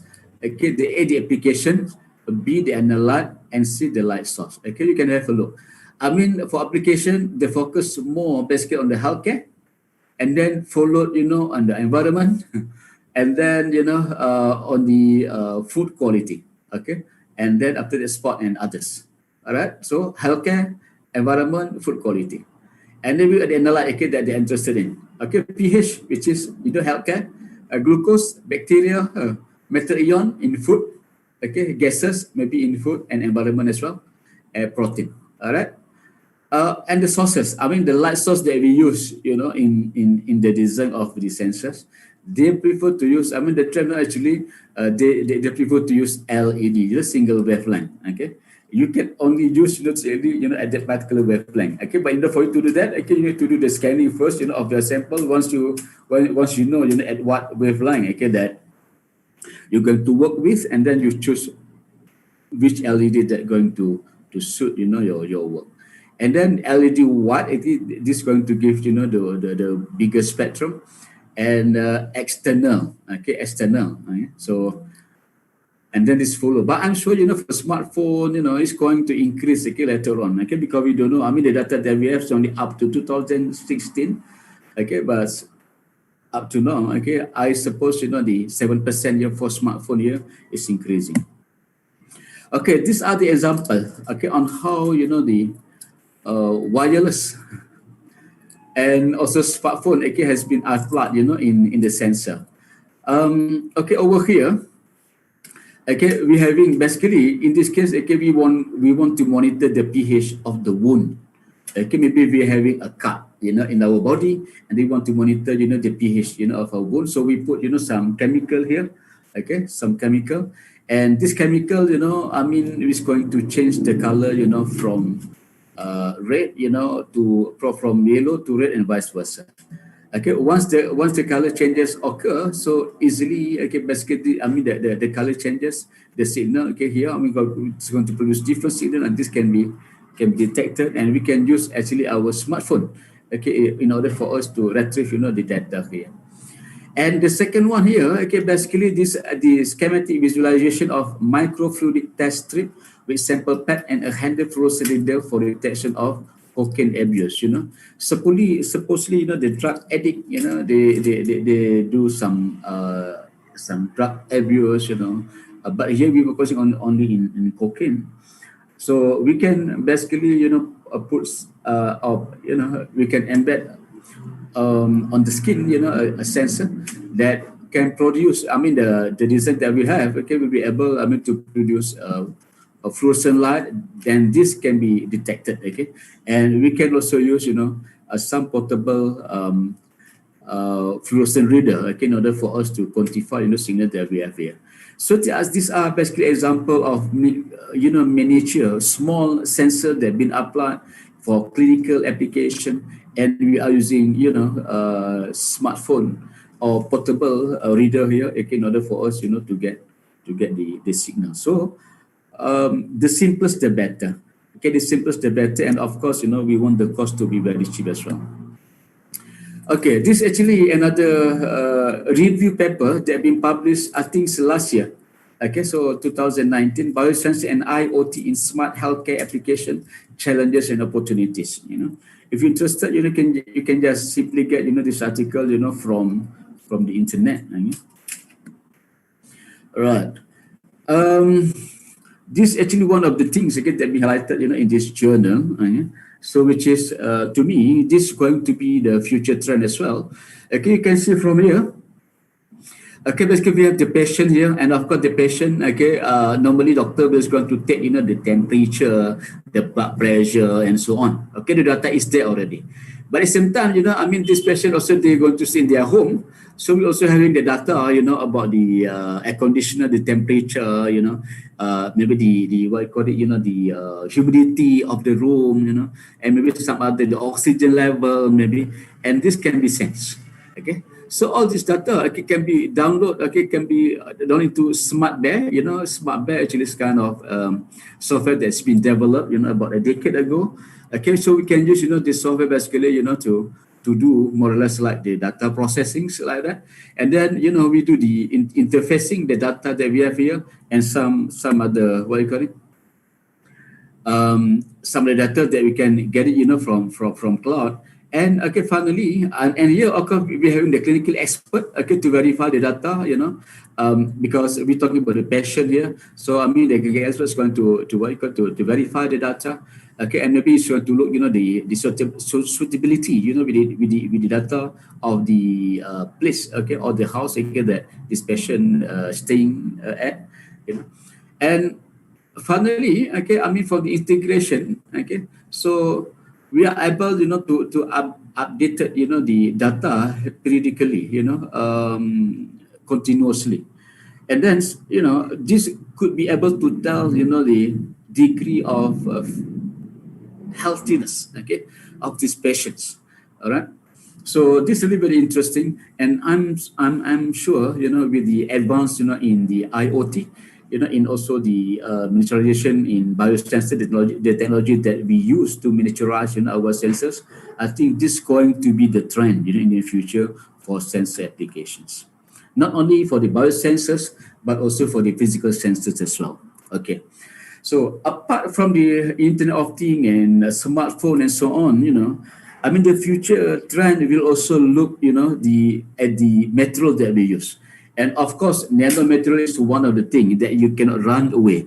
Every single chemist, every single chemistry student should be able to know what is nanomaterial is and how to prepare it and what's the characteristic, of this nanomaterial. Okay, you need to know that. Okay, because of this is actually the current trend. When I was a kid, maybe I don't hear at all about this. What is the nano? Okay, maybe the suite called nano, that one is okay, but not the nanomaterial.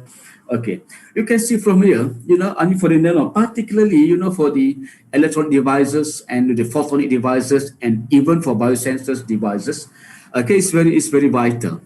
And because I'm sure most of you, okay, maybe coming from the chemistry background, okay, look at the nano level here, okay, nano level, okay, we are dealing with 100 nanometer and below, okay, chemists having the full function here.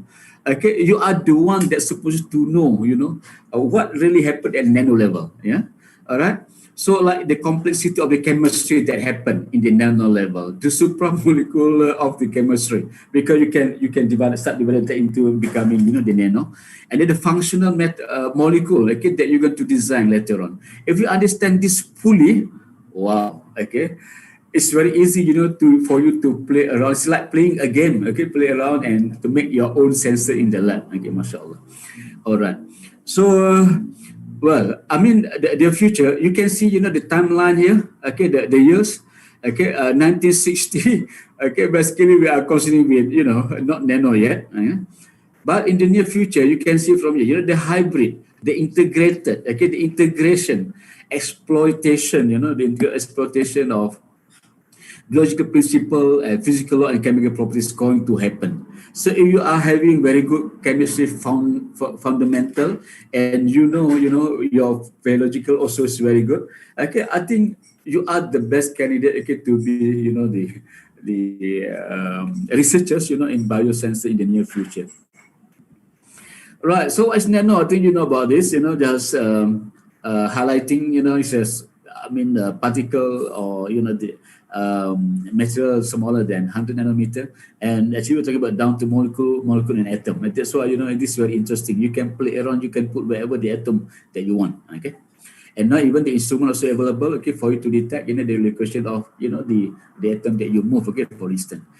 Okay, this nanotechnology. Okay, basically will encourage you, to do some fabrication of devices, particularly biosensors and chemical sensors that lies within the size range, okay, which is very, very small. Okay, I don't want to go detail in that.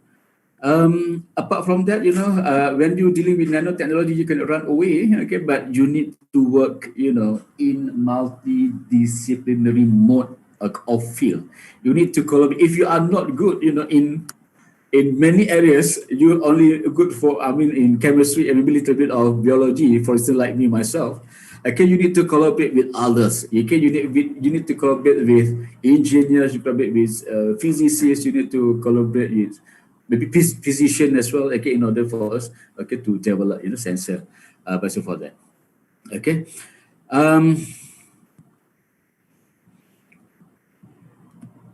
Right. And I would like also to introduce, another term. Maybe you know about nanobot. Maybe some of you already heard about this. What is nanobots?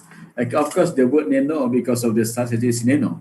Nanobots actually, considered as a tiny robots engineered on a microscopic level. Okay, even at molecular level. So these nanobots capable of replicating millions or billions of nanobots, and each of them they can have a specific task at the molecular level. Wow, I can imagine. Okay, so they can go to the molecular level and they can do whatever they want to do. Okay, this is also the future. And for drug delivery, if you heard about dendrimers, okay, dendrimers basically repetitively branched molecules. Chemistry should know that. Okay, some chemical, okay, we can branch them out. And each branch basically can be exploited. Okay. To do certain job. Okay, so just like nanobot just now. So dendrimers, okay, can be used to recognize disease cells. Okay, the cells that have been infected, to diagnose disease. State. Okay, maybe early states or maybe stage 4 and so on. To deliver drug. Okay, to reporting locations and. To reporting the outcome of therapy. Maybe they will undergo some therapy and you want to know the progress. Again, this can be done as well.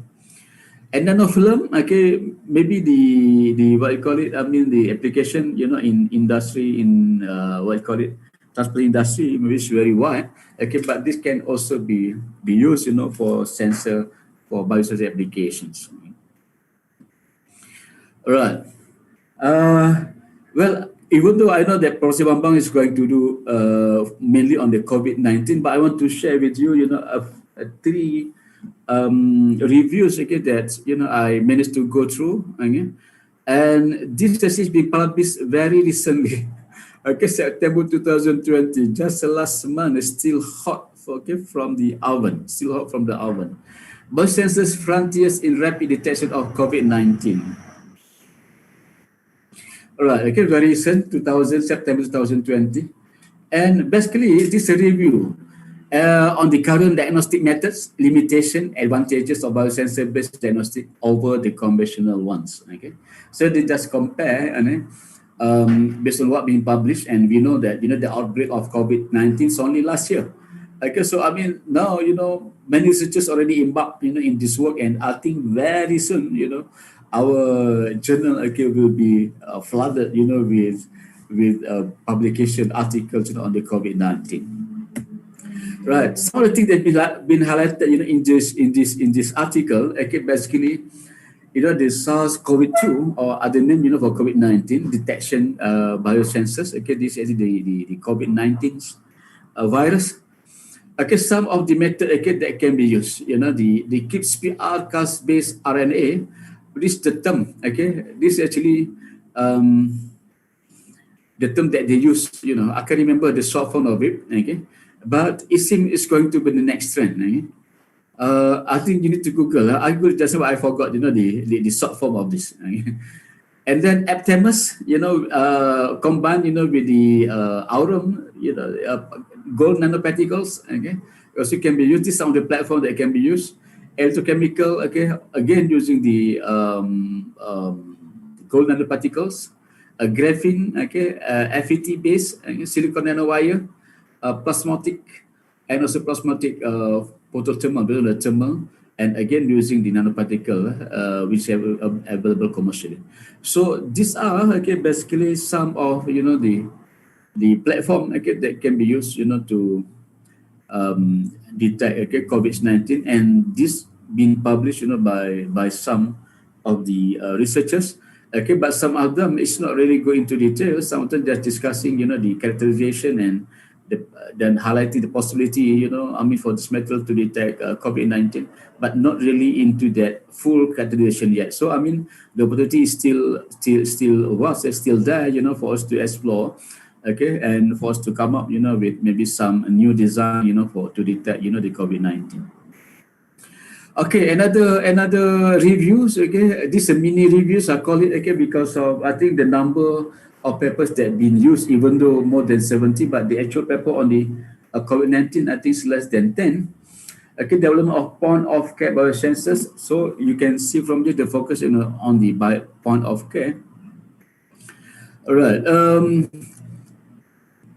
POC state point of care, recent advance, in point care biosensor for COVID-19, including, materials, something like PDMS, using peppers, textile, film, carbon nanotube. These are all flexible materials. See, because the trend, the trend actually on the flexible material.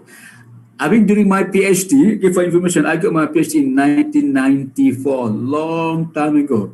Actually, I was using XAD, XAD4, XAD9, a series of, XADs like a polymeric beads, But at the time, that's considered acceptable. And with that material, I'm able to publish papers in very good journal. But now if you use that, nobody's going to read, your journal already. The trend is now actually more on the, nanomaterials and flexible material as well. These are the examples that have been highlighted in that journal. That really catch my mind. So these are the function, the COVID-19 virus infection, and also the swab procedures as usual, the sample, and then we're having a few platforms. So it's the same thing. It can be chip based, it can be paper based, it can be film based, and some other platform that can be used. And we can also, having some different architecture, to detect, the presence of the virus here. And of course, we are using smartphone analysis. okay, or so the application of IoT, okay, and in the fabrication of the sensors. Okay, this picture alone, I think we will be able to trigger some good idea, for those who really want to embark, in this kind of sensor. All right, and finally, the third article, okay, still on the COVID-19, development of COVID-19 biosensor for faster diagnostic and environmental monitoring. This basically, the finding of the report written, by a group, of scientists, okay, led by Professor Jing Wang from Swiss Federal Laboratories for Materials and Technology. The full paper, the full thing was not provided. I just based on whatever given, so I just pick up a few points. So basically, they try to develop a quick and reliable sensor to detect COVID-19 in high poverty areas, okay, like in train station and hospital, because this is where normally the infection is going to occur. And what they use actually, they are developing optical biosensors, okay, based on the tiny gold structure. So I suppose they are using nanomaterial, but in this case they call it nano island, okay, nano island on a glass substrate. Okay? And they claim, that the biosensor actually able, okay, to detect, the virus, okay, because what happened basically, the biosensor has artificially produced DNA receptor. And these, okay, are complementary to the section of the COVID-19 virus. Okay, so I suppose if that happened, okay, they are able, to detect. Okay, I think more or less that's about all. Okay, so my conclusion basically, biosensors research, chemical sensors is very interesting research. Okay, I'm also highlighting, the science Islam just now. Okay, so partly we feel that these are our responsibility, okay, to embark, in science, okay, to do very good research, in science, in order for us, to help, our ummah, our populations, because when I was appointed, as visiting professor in Bukhara last year, I was given a chance, okay, to visit the village of Ibn Sina. So I was in Ibn Sina village last year, and I visited, the museum. Okay, so I really feel motivated, and of course Ibn Sina always, becoming my model, something that my role model. And I think we should, all of us, we should, because we do research based on our finding of research, we are able to become closer to Allah, but at the same time also helping, the whole ummah in settling some of the problem, okay, which related, to the science. Okay, so before I end, I would like to highlight, what's been highlighted by this Bapa. I never met him, but I like, what he said. Actually, he passed away in 2006. He said, orang boleh pandai setinggi langit. You can have double PhD or triple PhD, tapi selama ia tidak menulis, ia akan hilang di dalam masyarakat dan dari sejarah. Menulis adalah bekerja untuk keabadian. I really like this. And why I like this again, because of sometimes, you do a lot of things, okay, but you cannot get any reward, in the hereafter. Okay, so with that, I think I would like to give, this more or less hadith from Baginda Rasulullah SAW. Okay, Rasulullah SAW said, apabila seorang itu meninggal dunia, maka terputuslah amalannya kecuali dari 3 perkara: sedekah jariah, ilmu yang dimanfaatkan, dan anak yang soleh mendoakan untuknya. So supposedly we do our research, okay, we have good finding, even though maybe we are not able, to come up with a device, okay, for instance, but somebody else maybe read, our article and get benefit from it, and maybe get some idea and develop further, and later on, device has been developed. Okay, so there is a share. We're going to have a share on that. I have confirmed, this, with 3 ustad. Okay, and this hadith also really motivated me, okay, to be good, to be good researcher as well. Okay, acknowledgement. I would like to thank, all the research camp, UCAM and UCIM, and of course, my research fellows, my students everywhere now, including Indonesia as well. Okay, so thank you very much again. Assalamualaikum warahmatullahi wabarakatuh. Waalaikumsalam warahmatullahi wabarakatuh. Thank you, Prof.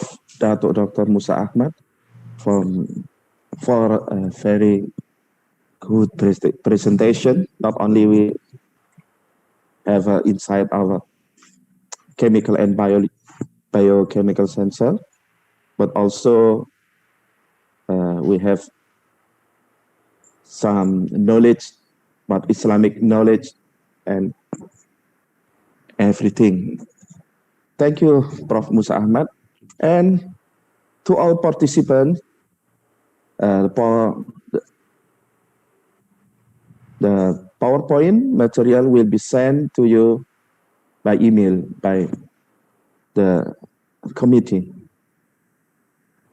So, without wasting any more time again, I will invite Prof.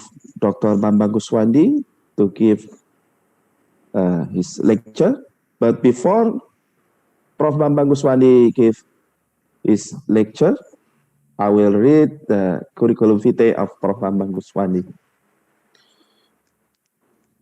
So, Prof. Bambang Guswandi, MSc PhD, is currently professor and head of Chemo and Biosensor Research Group at Faculty of Pharmacy, University of Jember. He was formerly the head of School of Pharmacy from 2003 to 2009, and also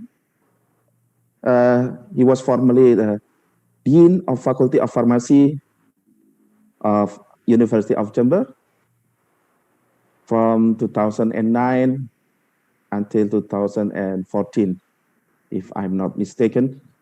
So, Prof. Bambang Guswandi is author of 20 journal articles in local and international journals. He also has written 8 books or book chapters. According to Scopus, its index was 21 with 64 documents with total citation more than 1,700. According to Google Scholar, he has its index of 24 with I-10 index 44 with total citation more than 2,600. So, Prof. Bambang Guswandi was a visiting professor at Faculty of Science and Technology, UKM Malaysia, University Kebangsaan Malaysia at 2011 and 2012. And also he sent me there for visiting researcher. He's also a visiting professor at IChemTech and fellow of IHRAM, Institute of Halal Research and Management. I think it is at Prof. Musa's place at University Science Islam Malaysia. And finally, he was a honorary visiting at School of Chemistry at the University of Melbourne, Australia at 2018. So, Prof. Bambang Guswandi, the time is yours.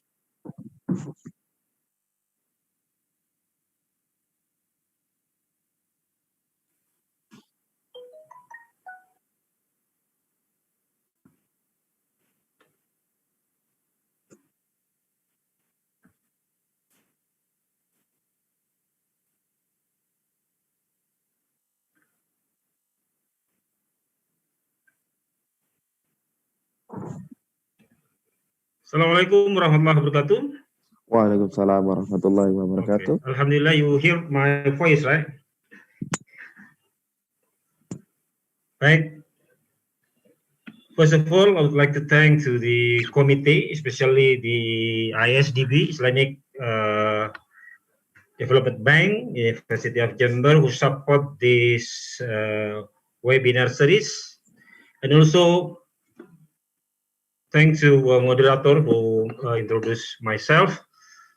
Without wasting my time, I just continue what actually Datuk Musa already talked more on broad perspective on the chemical sensor and biosensors. So my title to this will be Development of Biosensor for Potential Rapid Detection of COVID-19, which is actually just more deep what actually Prof. Musa talking about in his last slide regarding the development of biosensor for the COVID-19 detection.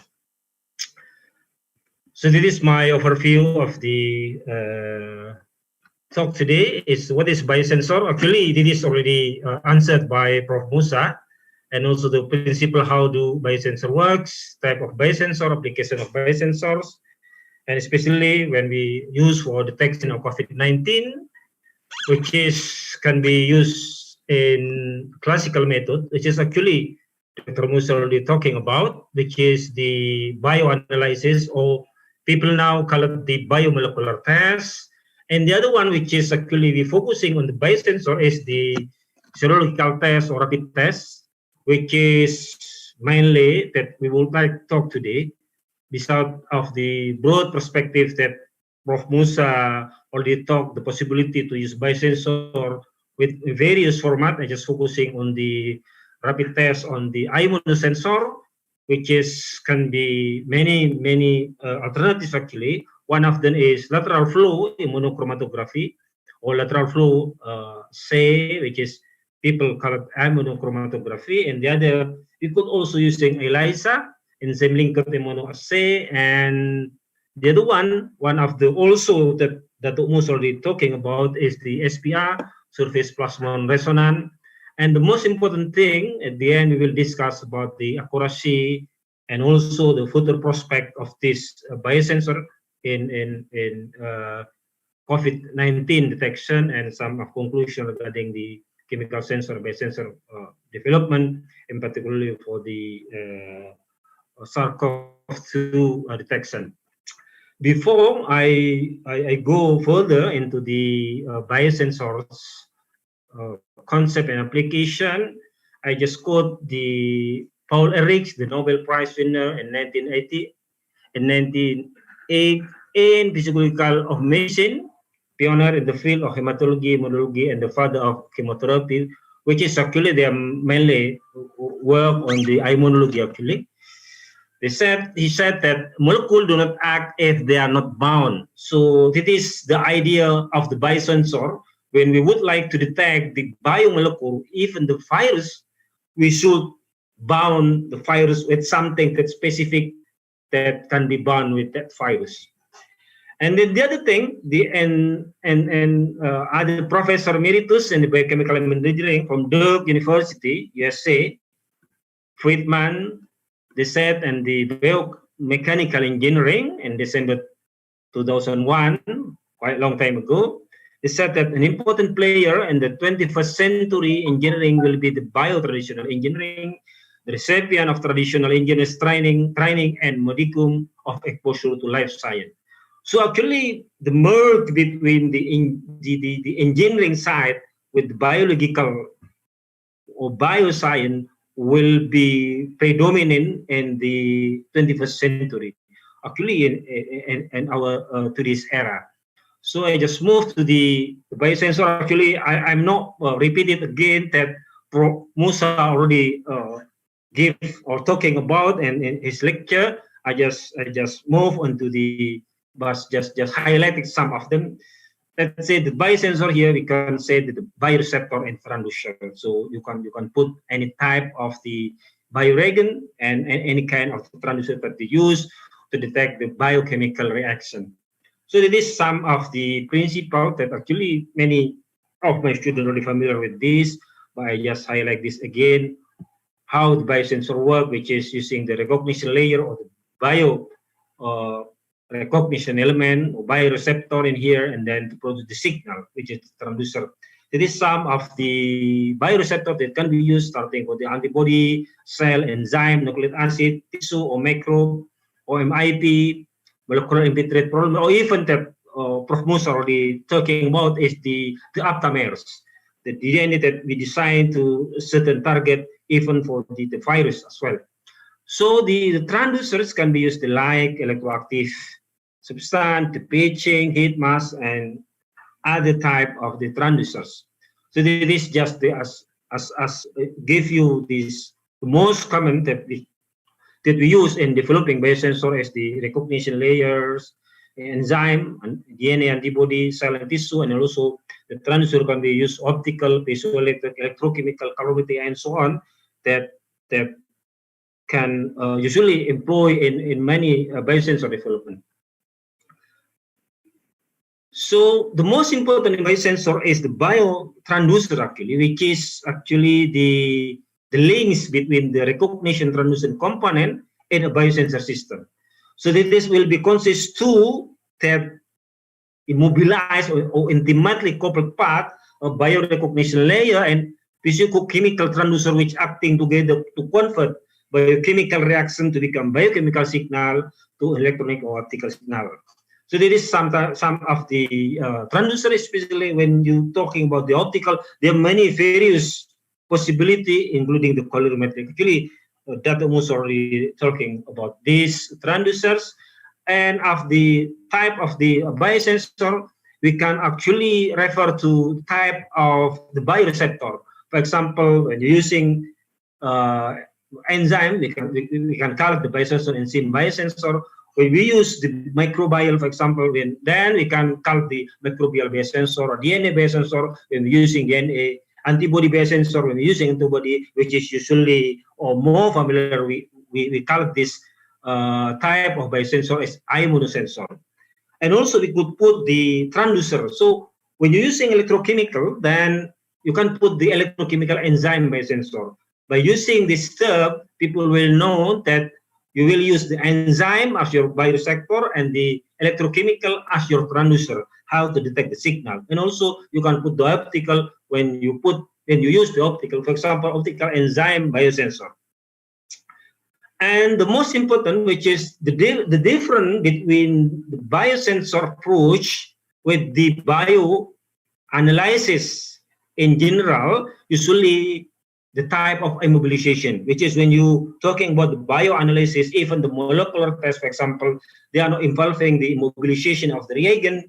While when we're talking about the biosensor, it is the key concept of the biosensor is we immobilize the bioreagent, bioreceptor or biomaterial into many type of the immobilization technique. For example, we can use the membrane entrapment, we can use the physical absorption, or matrix encapsulation, or even the covalent bonding. So just this is the how later on when actually the reaction will be react in the solid phase, which is actually immobilized bioreagent for the recognition of the analyte, even also for the DNA, you can also for antibody or of the virus, for example, or biomarker of the antibody protein. When we use to detect any type of the protein.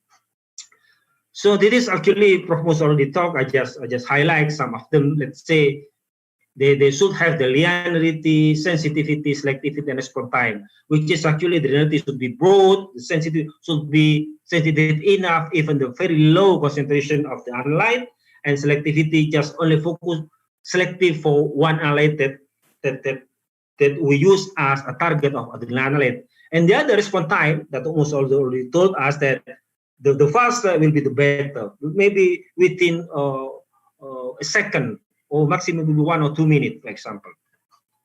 Why people go for the biosensor actually? Because the biosensor have the advantages over the conventional or classic method.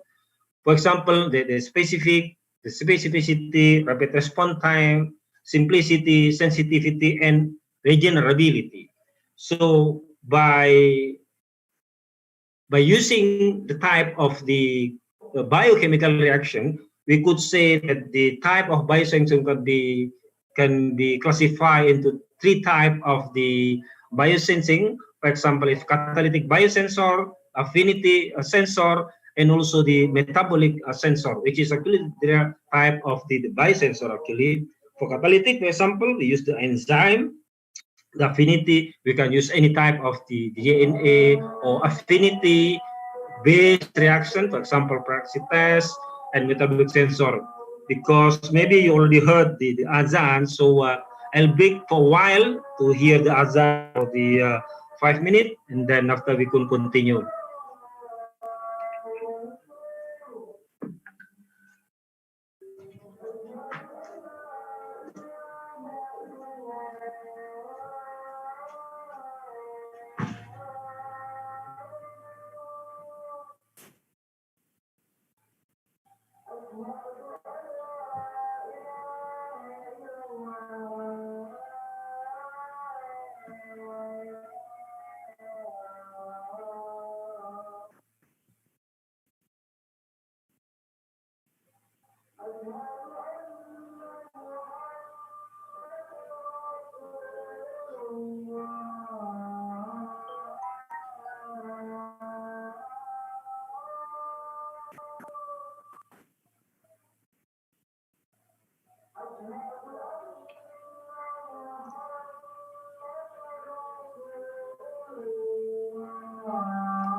Right, okay, we'll continue our webinar today. So, in terms of the type of the biosensor can be classified into 3 types, for example, catalytic sensors, affinity sensor, or metabolic-based sensor, but most of them, people mainly is working on the, wait a minute.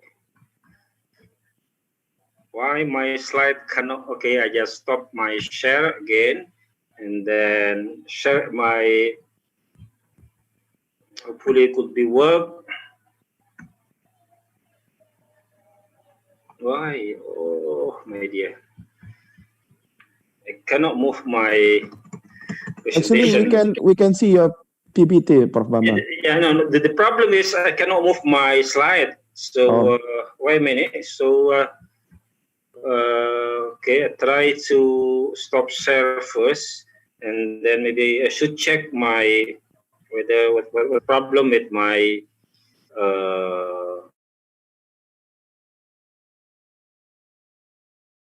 slide.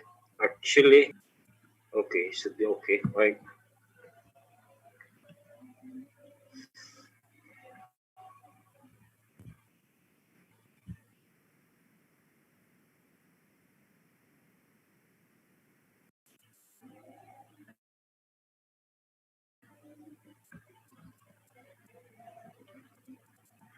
Okay, try to share my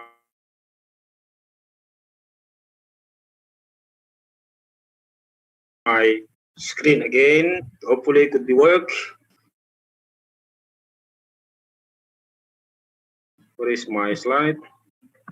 On this because, okay, Is that slide already? Moderator, did you already? Yes, we can. Yes, okay. we can see PowerPoint. Right. But Okay. it is better you back to the previous slide, maybe. Maybe you can go the previous slide. Okay. It is the previous slide. So actually, more people working in this type of biosensors or catalytic biosensor, which is we can use the enzyme, cell, tissue, because we use the enzyme. Even cell is the enzyme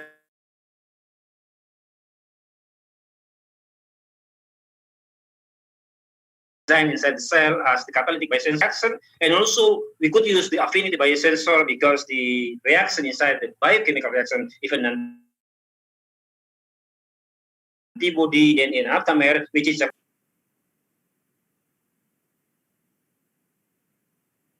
so this is some example when we use the enzyme biosensor, we can use to detect the transducer enzyme for the can detect the substrate that also gives you some of the idea with the glucose biosensor. For example, this enzyme biosensor for the glucose enzyme biosensor, it is the first and successful biosensor, first and most widespread used commercial biosensor, the blood glucose biosensor developed by Leland C. Clark in 1962, which is quite a long time. And then we call this guy is the father of the biosensor because the idea of the biosensor is come from his pioneering work on the glucose biosensor. And in broad sense, we can use enzyme for many purposes. For example, if you would like to detect the hydrogen peroxide, you can use the catalyst. You can detect the cholesterol with cholesterol oxidase, glucose with glucose oxidase, or even the uric acid with the uric acid, just using the immobilized enzyme. So this is the type of the affinity biosensor because different with the enzyme. And the enzyme, the reaction is involved in the catalytic reaction to produce the product, while the affinity you just as we said earlier, they just affinity just bound together. Let's say, for example, here we can use the DNA. When you have the DNA, usually the DNA naturally will be double-strand DNA, and then we spirit them, it will become single-strand DNA. Then when you mix it again, where the reaction come as the hybridization, you call it this is as the affinity reaction, and also the same reaction will be occurs with the antibody. And then we can use the transducer using the gravimetry, QCM, for example, surveying acoustic wave, and electrochemical as well as optical and any type of the reaction. This is the DNA, as I said, when we modify the double strand DNA to become a spread, double strand to spread become single strand just by using the high temperature or by using the alkaline or basic condition, they just spread it, and then when you introduce again with the DNA to become single DNA to become double DNA again, where the even usually we call it the hybridization. It is how hybridization occurs when we have the certain type of the basic of the DNA. For example, let's say here when they match, they will be bind together. But when we have any type of the basic that not match with the DNA, then hybridization will not happen. So this type of reaction will be the basic when we detect any type of analyte that use the DNA. Even for later on, we can use the COVID-19. So that is how actually the biosensor structure work. The DNA, for example, we use the DNA as a probe, for example, and then we use the single strand analyte as our target analyte, and then when we combine together, then and in terms of the hybridization, then we will have the signal. This is, for example, they have the put that immobilized on the, for example, on the electrode, and then we have the other DNA, which is actually the couple of DNA before, as the target of the analyte, then we will have the hybridization occur, and then we have the indicator to increase the signal, and then we have the can be electrochemical signal or can be the optical signal. So this is some of the electrochemical signal, electrochemical DNA biosensor using the what we call it actually screen printed electrode, which is appear in the below here, and then we can put our DNA here as the probe, for example. It is the how actually we can put, for example, and then you can have the PCR product, and then for the detectant we have the fluorescent to increase the signal. But the problem with this, when we developing the DNA biosensor, we need the PCR machine to make many time of the copy of the DNA. So that is actually, and then later on we will have the signal like this when we have the target will be increased, when the target will be matched with the probe, then the signal will be high, while when the probe cannot match with the target, the current that produced from the hybridization reaction will be very low. So that is actually the concept of electrochemical DNA biosensor that can be used to detect any kind of analyte based on the DNA. The advantage of this type of the biosensor, the advantage, no code for the storage because the DNA is quite stable even in a room temperature. And the other, they are complete and more reliably set and can be used for the quantitative. While the disadvantages, because we work with the DNA, so we need the PCR, because when we extract the DNA from the sample, actually we don't have much quantity of DNA. So why we need the PCR to multiply the DNA, so that it is why we call the laborious work for the PCR preparation to get more copy of the DNA. And then we need electrochemical instrumentation. Then the total will be around 7.5 hours, for example, to detect using the electrochemical DNA biosensor. That is how actually, but of course, in current technology, they are faster compared to this. But it is the what you call the classical approach using the electrochemical DNA biosensor. The other that actually we already developed last time when we try to develop.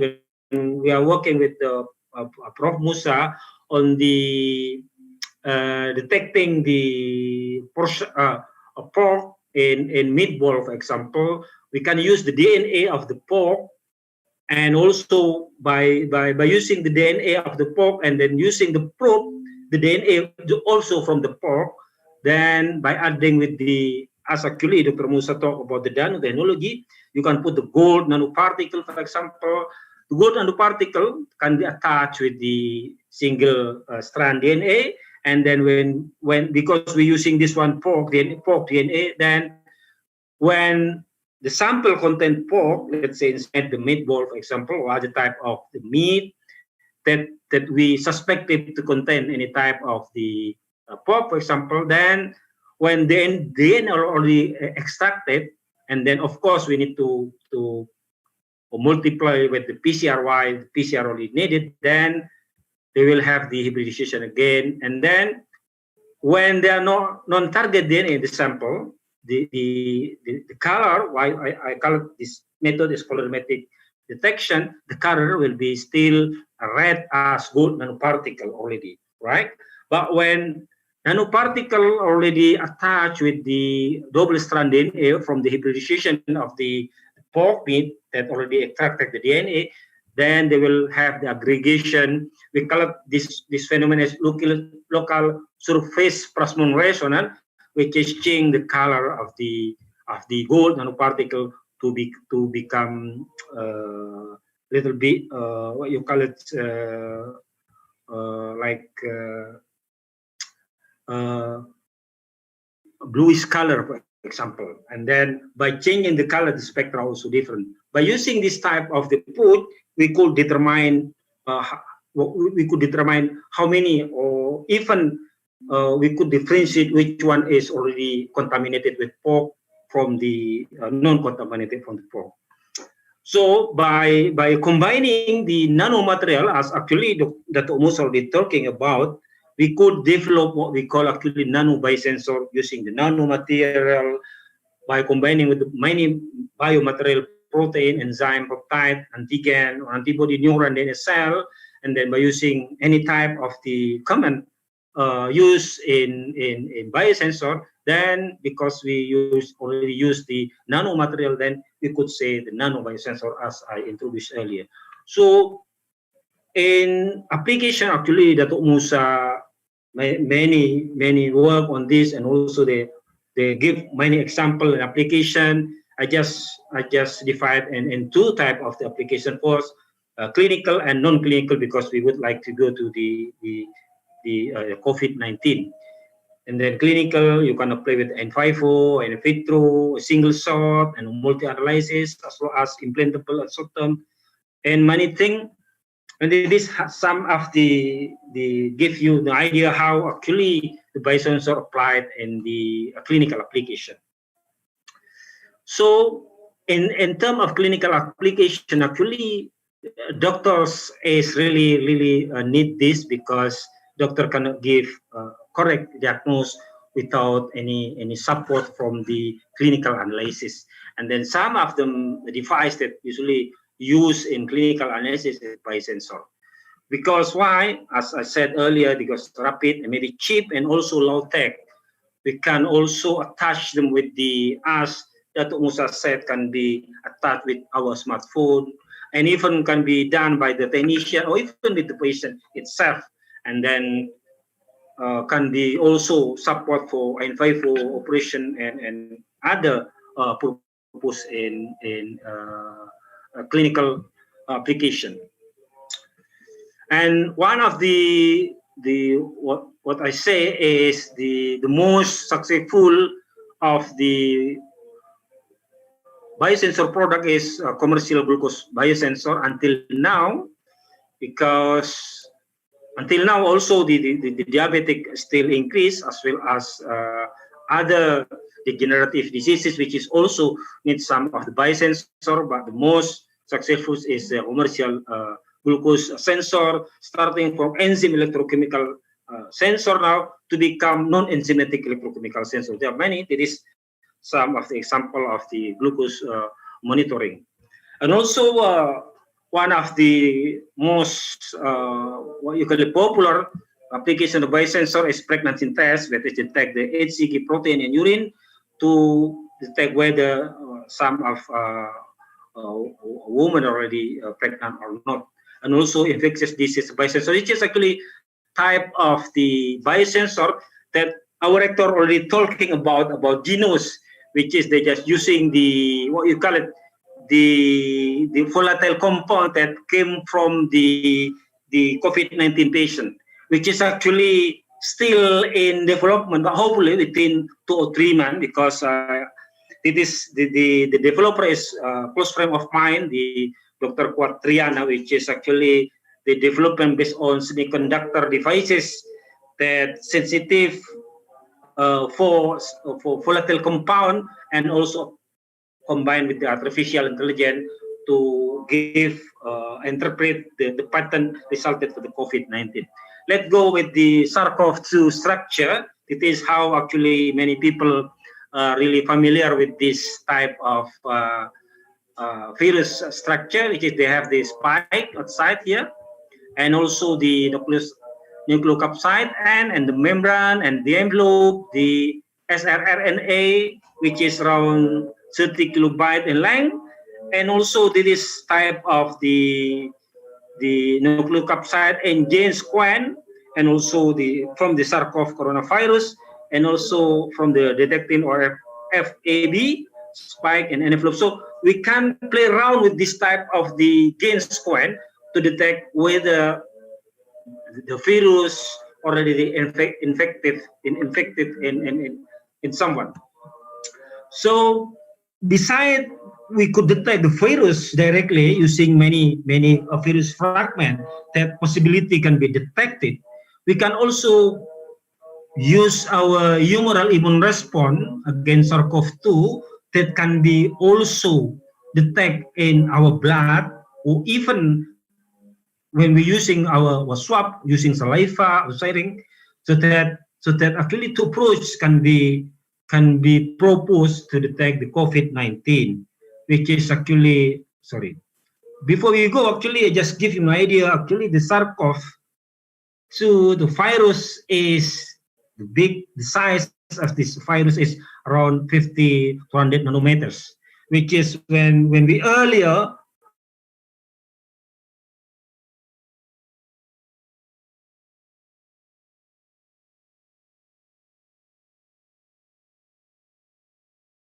argue that if you didn't use proper, you cannot get this virus because it will repass your maskers.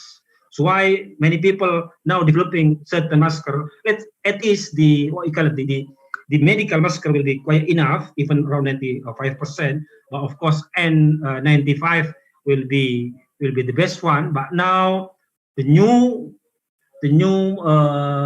finding said that when we use what we call it actually just one layer mask, it will be not enough because the virus will be goes through our mask. So this is the reason why we need to use the proper masker when we at least go outside to do some work, for example, or visit front, or even buy something in the supermarket, for example. And then, as I said earlier, that we can detect in two type of method. For example, we can use direct detection of the virus using the virological test, using swab test, for example, where we could detect the DNA.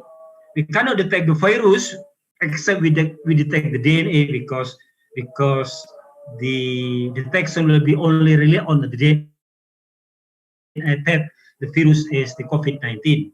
And the other, we can also spike protein, as I said earlier, that also from the spike protein, they have specific square of the DNA. And the other, we can use our immune system in our blood to detect whether the virus, the COVID-19 already attacks our bodies. So that is how actually we could play with the method, which is the first one usually can be used many type of the virological test or molecular test that usually now become the gold standard to detect the COVID-19. So that is how actually now in many countries develop this type of detection. First, using molecular tests based on nucleic acid detection by using the swab specimen, for example, and then extract the DNA from the specimen to convert the DNA. So why we need the reverse transcript PCR? Because the virus already in RNA, we need to transfer first to convert first to become the DNA. And then using the PCR, we could use multiply, because when we take from our specimen, usually not much DNA could be extracted. So in here, the extraction of DNA will be the crucial part. If the extraction not proper, maybe we cannot detect the virus even using the PCR. And then later on, of course, we could interpret whether the patient, somebody already infected or not. And the other is, as I said, we could use our immune response as the antibody test or serological test, which is actually using this type of using this blood. And then we could use with the immunosensor, which is when they produce two strips, for example, meaning someone is already positive, but now based on our regulation, they call it not positive, but they call it the reactive, just to differentiate between the antibody test and the molecular test.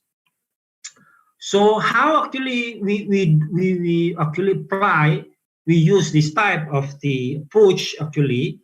So when we have in here, when someone already infected with the virus, then also bring the antigen, and then our response will be after 2 weeks, for example, we have the IgM and the IgG. So why many of the rapid tests also have this. And then, of course, in the earlier here will be mostly the proper one will be PCR, and then later on, after 1 or 2 weeks, will be the antigen test, which is later on we could see whether somebody already developed the IgM or even the IgG for the long term of the antibody that already produced to respond to the COVID-19 in our body. And the other, not only the IgG and the IgG1, but also we have some of the, let's say, before I go, I just say that based on the method, we could say 2 types of the methods. For example, molecular test or bioanalysis using the RT-PCR, and the other, which is actually now many people already developed, which is actually we call it loop-mediated isothermal amplification, which is similar with PCR, but the different only in the the way they copy or amplify the DNA.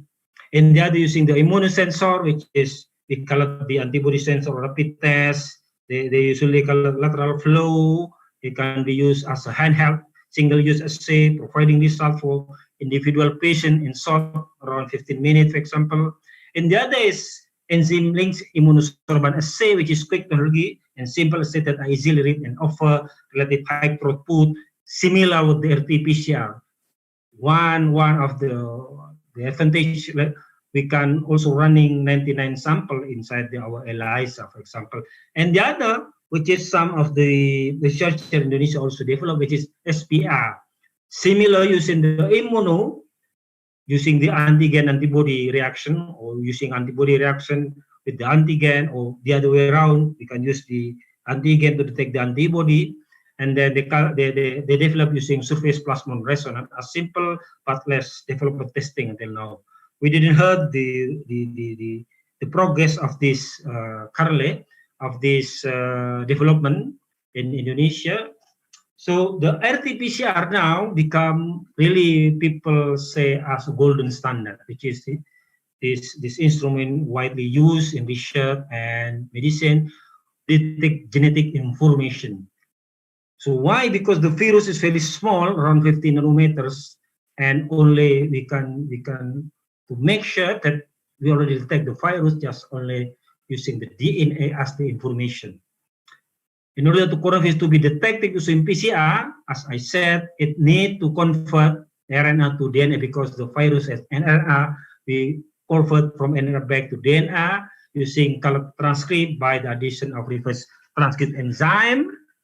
Hence, then by using the enzyme to produce complementary DNA template, or we call actually cDNA from DNA, which is this one is using as a probe later on to make a copy.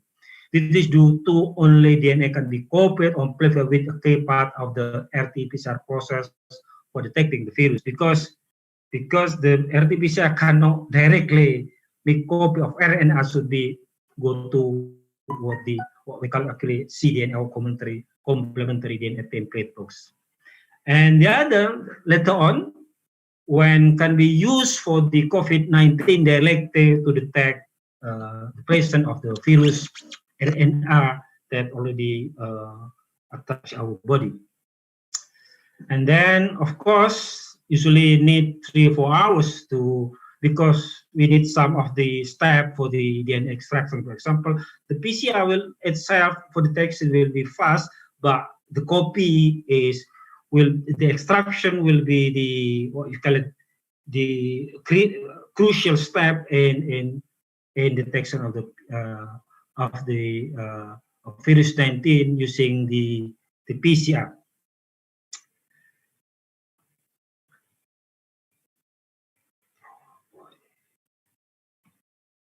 So this is how actually Prof. Musa already used also these figures to take the sample, and then RNA detection, which is the most important, because from this stage we will determine the successful of detection of the DNA using the PCR, qPCR, for example.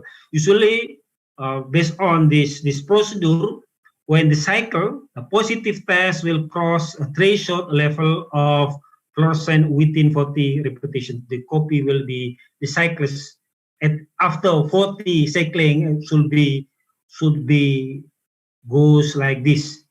So if after 40 is still below the threshold, it can be say as a negative. But usually when the patient are already positive, they will have even just 30 or 35 cycle, they already give the signal that refer to the positive result of the COVID-19. So the RT-PCR, the different with the other method in terms of how they copy the DNA, they are use many types of different temperature. For example, they're using 95 to spread these two strands. For example, the DNA usually naturally they consist in double strand DNA, and then they spiriting to become single strand DNA and so on. And then so why they need many steps to make a copy of the DNA. So this is when using the RT-PCR, the RT-PCR actually only can detect the currently virus infected in patient or human body. If the result is positive, if negative, meaning the virus already gone or not consist anymore in the body. It is how actually, as I said, that it is direct detection of the virus. And then the advantages of the RT-PCR, for example, they accept by medical staff as robust and well-documented technique. And many clinical diagnostics, they have this type of the instrument, for example, with RT-PCR being so common in research and medicine, and the technology is already in place to test COVID-19. So why now they become the golden standard? Because in many clinical tests, usually they have, because before the COVID-19, they use with many purposes based on the gain detection. And RT-PCR can detect current infection of the disease, allowing medical staff to determine who is currently affected and who is not. But the disadvantages is the RT-PCR is on capturing, detecting the virus, and so it is possible to miss patients who have cleared virus and recovered from the disease. So if someone already covered from this disease, when the virus already gone, even using this, it can be not detected anymore because they already cleared out. Distribution of virus across the respiration tract varies between patients. So even if a person infected and virus may only be detectable in sputum or nasopharyngeal swab. So why using this? We're using swab, using sputum or nasopharyngeal swab. It is the reason to make sure that the virus already taken out from the swab, not miss the virus. Because some of them, we can also use our saliva, because the saliva also contain many viruses inside. The other type that also in many our hospital, they also have this type of nucleic acid amplification test, NET, which is really simple. They have the sample incubated 15 minutes, and we just put in here, and then later on, using the cartridge, then we will the assay. Just only in Indonesia, this type of machine, they call it TCM, not traditional Chinese medicine, but they are test cepat molecular, which is actually the PCR, but in what you call it, in very simple way to detect the DNA of the virus, and also safer because we didn't even, let's say, attach directly or take directly the sample, because everything you already put in the, like in this one, you just put the reagent, just put in here, so no directly, so that it is the safest compared to other technique, and then you can put directly the sample automatically filtered and washed, ultrasonic lysis filter capture organism to release the DNA, and then a molecule mixed with the dry PCR reagent, and then semi-nested real-time amplification and detection integrated, and then we'll have again similar with the classical PCR machine. So the other technique that actually, again, based on the DNA, is we call it LAM, which is loop-mediated isothermal amplification. The difference with the RT-PCR only at the temperature when we copy the DNA. They're using the constant temperature between 60 and 65. And then the amount of DNA produced in lamb is much higher than the RT-PCR, and positive result can be seen visually without requiring machine to read the result, just using turbidimetry or calorimetry or even fluorescence. Lamb is newer technique compared to RT-PCR, but is technically simple and easy for trained personnel to perform, making a potential useful technique for detection of COVID-19. Unfortunately, this is still less evident on its use. Actually, this technique is really useful in low setting area, for example. Yeah? Sorry, why is those? Okay, this is the difference between PCR, cycle reaction, denaturation, and annealing in different temperature, and then later on polymerization, which is need around 1 hour. While in lamb, they use isothermal reaction around 60-65%, and then maximum 1 hour. And then later on, just visually using the fluorescent, using our eye without the additional instrumentation, like in PCR to detect how many cycles already, and also can be used turbidity or air or gel apophysis. This is how actually lamb put the sampling of sputum. It's similar using swab again as a sample, and then heat treatment to denaturate the DNA, and then mix it with the reagent, and then put with the connector, and then they constitute dry lime reagent to amplify, and then it is the amplification machine, and then later on you can detect using the fluorescent, for example, whether negative or positive result. And then it is some of the people already developed, and then later on they just using the strip, for example, or for the safest way, we put everything in the cartridge, similar with the TCM, the test cepat molecular, for example. And now also people develop to become a biosensor, develop the colored paper-based lamp. You can see in Silk Theranostic. In 2007, they applied this one to detect the DNA from the malaria. So by using this, actually, you could similarly using as in my previous slide regarding the nanobiosensor, you can also use this in paper-based. As Dato' Musa said, the trend will be, the sensor will be used very cheap and common type of the material, which is some of them is the paper-based lamp, or usually in my lab, we develop many type of paper-based sensor or biosensor for many type of application.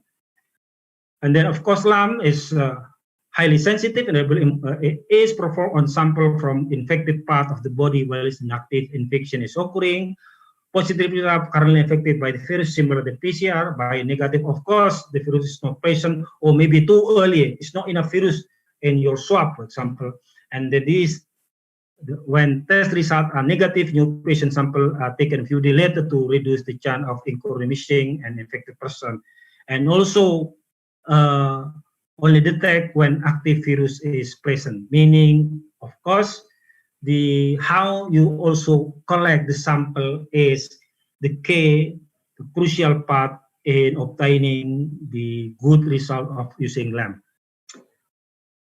It is we're using the classical, using the RT-PCR, and the other using lamp, for example. Now we focusing on the biosensor. When the biosensor, we can use blood to detect any type of the antigen inside the blood, or even swab to detect any antigen that maybe consists in your swab, for example, or even using your saliva. And then we can use, of course, using the antibody, and then we can develop using gold nanoparticle, for example, and then we can use the optical, just colorimetric for simple, and then signal amplification. So this is how actually we could develop the biosensor scheme to detect the virus, including the COVID-19, for example. We can immobilize the antibody probe here to detect the virus particle. Let's say, for example, a spike protein or the antigen. And the other, we can also use the target DNA, similar with the paper-based lamp that already use the target DNA with the DNA probe, Or the other, that using common, we can use the antigen probe here as the probe to detect the antibody that usually we're using the blood sample. And we can also use the cell that can be detect the virus. In the COVID-19 scheme, we can use the antibody, for example, or viral antigen protein, or whole virus particle, and also the aptamer by using the LAMP's paper, for example, paper-based LAMP, and also we can use the DNA and PNA, for example, for complementary viral DNA, as well as we can use the viral antigen protein or whole virus protein to detect virus-specific antibody, as well as cell to detect infection virus, for example, because they will detect the cell attached to the cell, for example. So in terms of antibody, we can use the type of the reaction that can be detected. Can be used the precipitation reaction, agglutination reaction, or complement fixation, as well as we can attach with the enzyme, which is we call it ELISA, enzyme linked immunosorbent assay, as well as we using the immunofluorescent. The tag, we can use the fluorescent, for example. So, in the current immunosensor method that many researchers now developed for COVID-19 can be categorized in three types of immunosensor. For example, using the immunochromatography test or lateral flow immunoassay, we call it rapid test, or enzyme linked immunosorbent assay, ELISA, and surface plasminogen SPI, which is until now still in development, which is the two method is already in the market, and then we can buy it actually. It is how the antibody could be immobilized in type of the strip tests for the immunosensor, for example. So of course, when we look in the antibody, we should look the how actually our body respond to the virus when the virus attach our body, for example. So when the viral virus will also bring with the antigen, the viral antigen, for example, and then first our body will go with the IgM, for example. So why many strip tests will have these two, and also the IgG. It is the most common that many manufacturer for the strip test is developed. The other also actually, not only with the IgG and IgM, actually we could also detect for the IgA. The IgA actually come from our saliva, for example, and the other. This is how actually the IgA can be detected. This is for the IgM, and IgG, and this is the IgA, which is actually not much compared to here, compared to IgM and IgG, which is mostly could found in our blood. But in this case, we could usually the IgA could be usually found in the serum, in our blood as well, and nasal mucus and saliva. So many of the production of the rapid test, they also have the IgA, but not much. Many of them is IgG, and IgM. So this is actually how, when we try to using the saliva, which is actually our saliva also contains SARS-CoV, which is many people infected using the droplet, which is actually came from our saliva, for example. So why, and also now many researchers, Hanet also developed this type of the sensing just to detect more easily. For example, of course, the chance to get the virus is less than compared when we using swab, for example, or directly using blood, for example. This type of the immunochromatography that usually we found in the market, for example.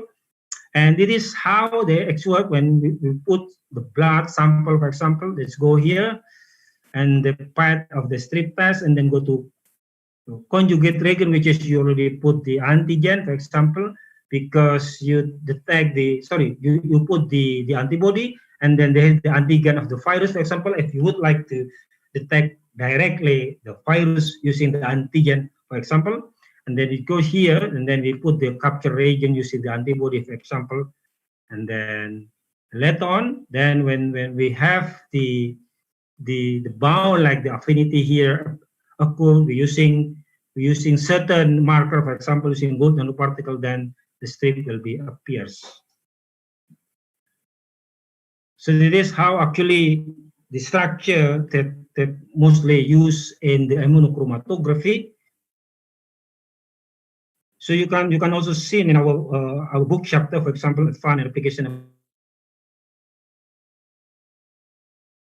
lateral funnel for point care application technology books, and also this is how actually the immunochromatography work. And then when they're positive, it should be two strip will be appears, which is easily detected using our eyes.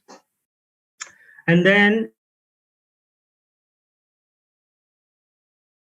not only using the gold nanoparticle detect using fluorescent, or even just using UV lens, we can show how actually the detection could be easily visualized using our nude eye as well. Or even many people now use for the COVID-19 Park et al. They develop using the luminol, which is actually to increase the sensitivity of the strip. It is using color strip using the gold nanoparticle, and then when we compare with the luminescent can detect even 1 microgram per milliliter, which is even the sample is very low compared to this. This is actually need high concentration. So why many people now are arguing that this strip test is not really sensitive for the COVID-19. Later on, I'll show you how actually this strip test is working, can be used to, let's say, to tackle the current pandemic of COVID-19. So as I write in here, that the most simple immunosensor is immunochromatic test, which is based on the antibody, where we put the antibody and then to detect the antibody as our human response to the COVID-19. Okay. And then and then they're usually not specific with the virus directly, but they're specific with the antigen or antibody. So using the immunochromatography, actually we could detect either the antigen directly by using the antibody, or the other way around, we can use the antigen to detect the antibody. But in here, usually many people now developing the IgM, the IgG, and then the antigen is to detect the virus directly without amplification step. It is most important compared to the RT-PCR and LAMP, because we just detect our body response in terms of the antibody. And then we can detect the current active viral infection, but not past infection, so that this type of this biosensor should be used properly in terms of when we manage the patient of the COVID-19. It is how actually for the COVID-19 look like. Sample part, and there's the conjugate part, the M line, which is referred to the IgM, and then the IgG, G line, the IgG, and then the control line. When this appear, meaning someone is already reactive, of course, the control line should always appears. If not, meaning that the immunochromatographic already false or something's error with the devices. So it is the important the control line also, just to make sure that this device is working properly. It is more detail on the immunochromatography for COVID-19. Your sample that is contain the antibody, for example, COVID-19 IgM and COVID-19 IgG, and then when they appear all together, meaning someone already active. It can be, if no line back here, no appear will be negative, meaning non-reactive, and also IgM positive, and then IgG, and both. And IgG positive meaning our body already produced the IgM, but still not produce IgG yet. When you already reactive IgG, meaning your IgM already gone now, your body already dominated by IgG. And then when both, meaning in our body, both of the type of antibody already produced. This is how actually when we use the strip trap from the market, we use individually, and then within 15 minutes we will have, it is the result that already give description earlier. So the authentic antibody test extremely quick per patient, giving result in just 15 minutes. And then testing level in antibody in blood, low single patient, sample from one accessible part of the body where sampling is non-invasive to be tested for patient of the virus. And the test require very little training, or even the patient can do itself and don't rely on the specialist laboratories. Similar with the, what you call it, strip test for the pregnancy test. The disadvantage, of course, until now, we are still talking about the accuracy. Discuss only determine if a patient has some point being infected with COVID-19, and for the testing will be needed to check. Sometimes already reactive with this type of method, then they're asking to use with the further method using the PCR, for example. Test more expensive and time consuming for large back testing than specific laboratory-based antibody tests such as ELISA, because this is just for one, let's say one shoot for one person compared to the ELISA that I talking later on.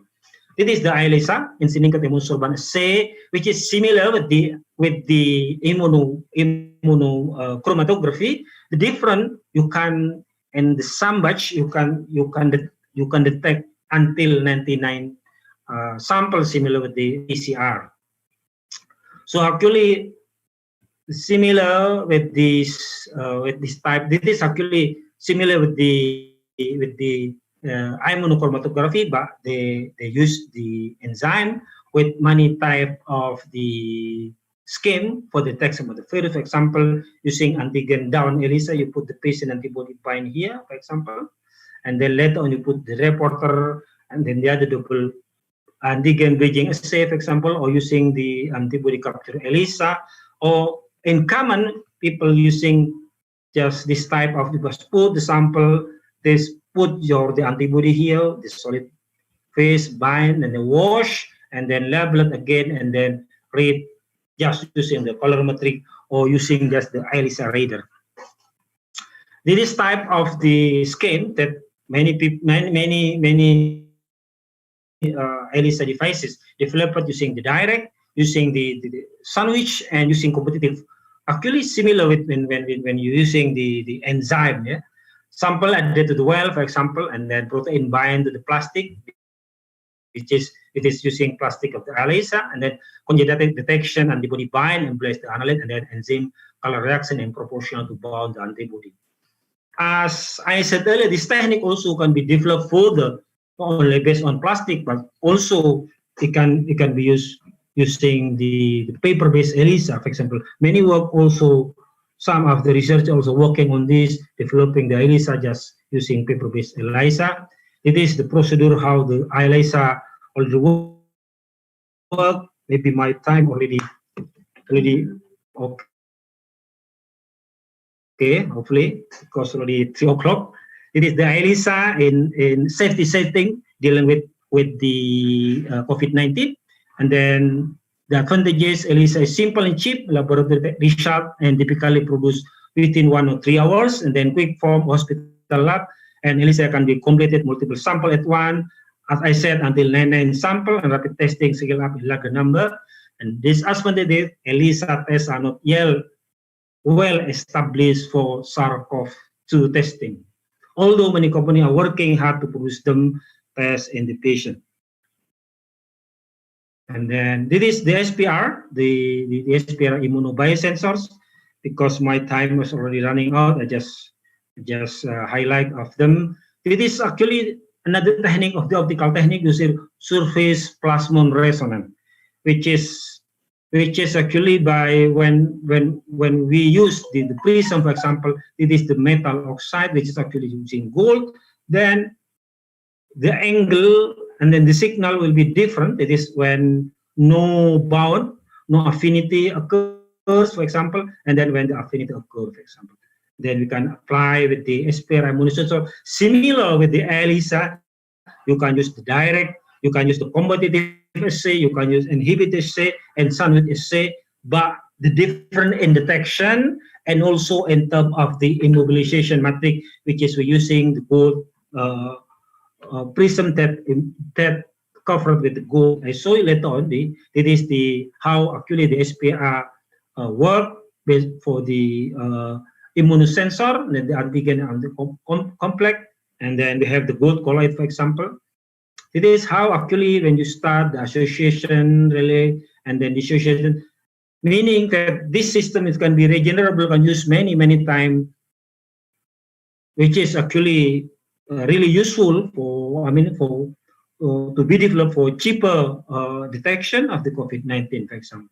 It is how actually when they have the bond, for example, the affinity, and then later on we just make the calibration curve of the immunosensor. It is how actually, and then we usually combine with the flow injection analysis to detect to introduce the sample into this type of the gold material. The advantages is very simple.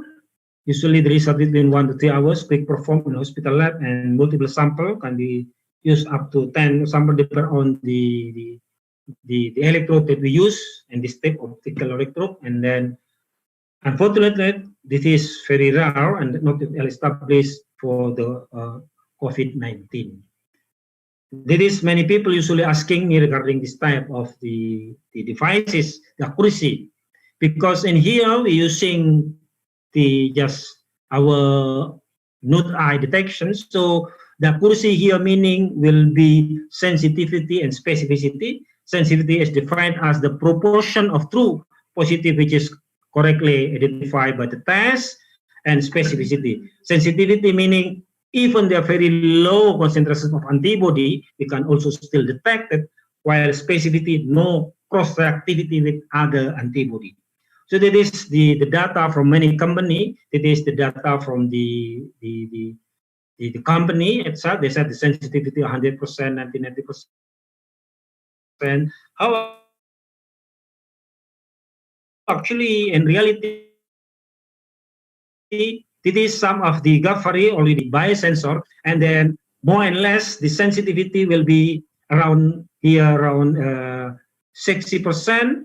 Less one, the higher will be around nearly 75 or nearly 80%, but specificity almost 100%. Meaning in terms of specificity, the antibody can be used. Let's say if you didn't, your body didn't produce any type of IgG, IgM specific with the COVID-19, this type of device will not detect it. Meaning it is the most important thing. Compared to this, the other one sensitivity is some of them above 60 or 70%. This is how actually they use. So actually in early 1 to 7 days is not really, they compare between ELISA, this is chemiluminescent immunoassay, and this is rapid detection. So if you see here, they are not actually when someone already get infected, this type of instrument will not proper, because this instrument cannot detect any type of antibody, because our antibody is still not produced, still in process to producing antibody. So this type of the instrument will not detect anymore, because as I said, the sensitivity around 70%. So need more time or more concentration of the antibody to be detected using this type of the type of rapid test. It is the comparison of based on dependent evaluation of sensitivity, as you can see here. So mostly meaning if someone many issues now in our country said that we don't need any rapid test anymore. As I said, for the screening, yes, because when we deal with this type of the virus, we need what we call actually screening. Sorry, Prof. Bambang, maybe you can speak faster. We have a limited time. So the most important is the accuracy, meaning that the quality of the biosensor, the rapid test is the most important. And as what you call it as summarize between those techniques that apply here, you can use this to combine up to 69 sample, for example, similar with the lab and also the patient, and which is actually combined with the ELISA. And the other, this comparison, I just go for here, which is actually Dato' Musa already talking about. The beauty of the chromatography is we can combine this POCT, we call this point of care diagnostic test or point of care test, when we combine with the IoT, because our hospital now, there are too many patients already in the hospital. So one thing is just using this IoT and the medical thing, they call no IoT anymore, they call it IOMT, Internet of Medical Thing, for example. So that as Dr. Musa already talking about, so we can also make the treatment of the patient, for example, through this type of test at home by using the internet or everything. We can manage the patient better because the instrument can also directly check with the patient or with the member of the family of the patient, for example, at home. And also the POCT using lamp, for example, similar the idea that we can use lamp as biosensor, for example, in paper, and then take the picture of the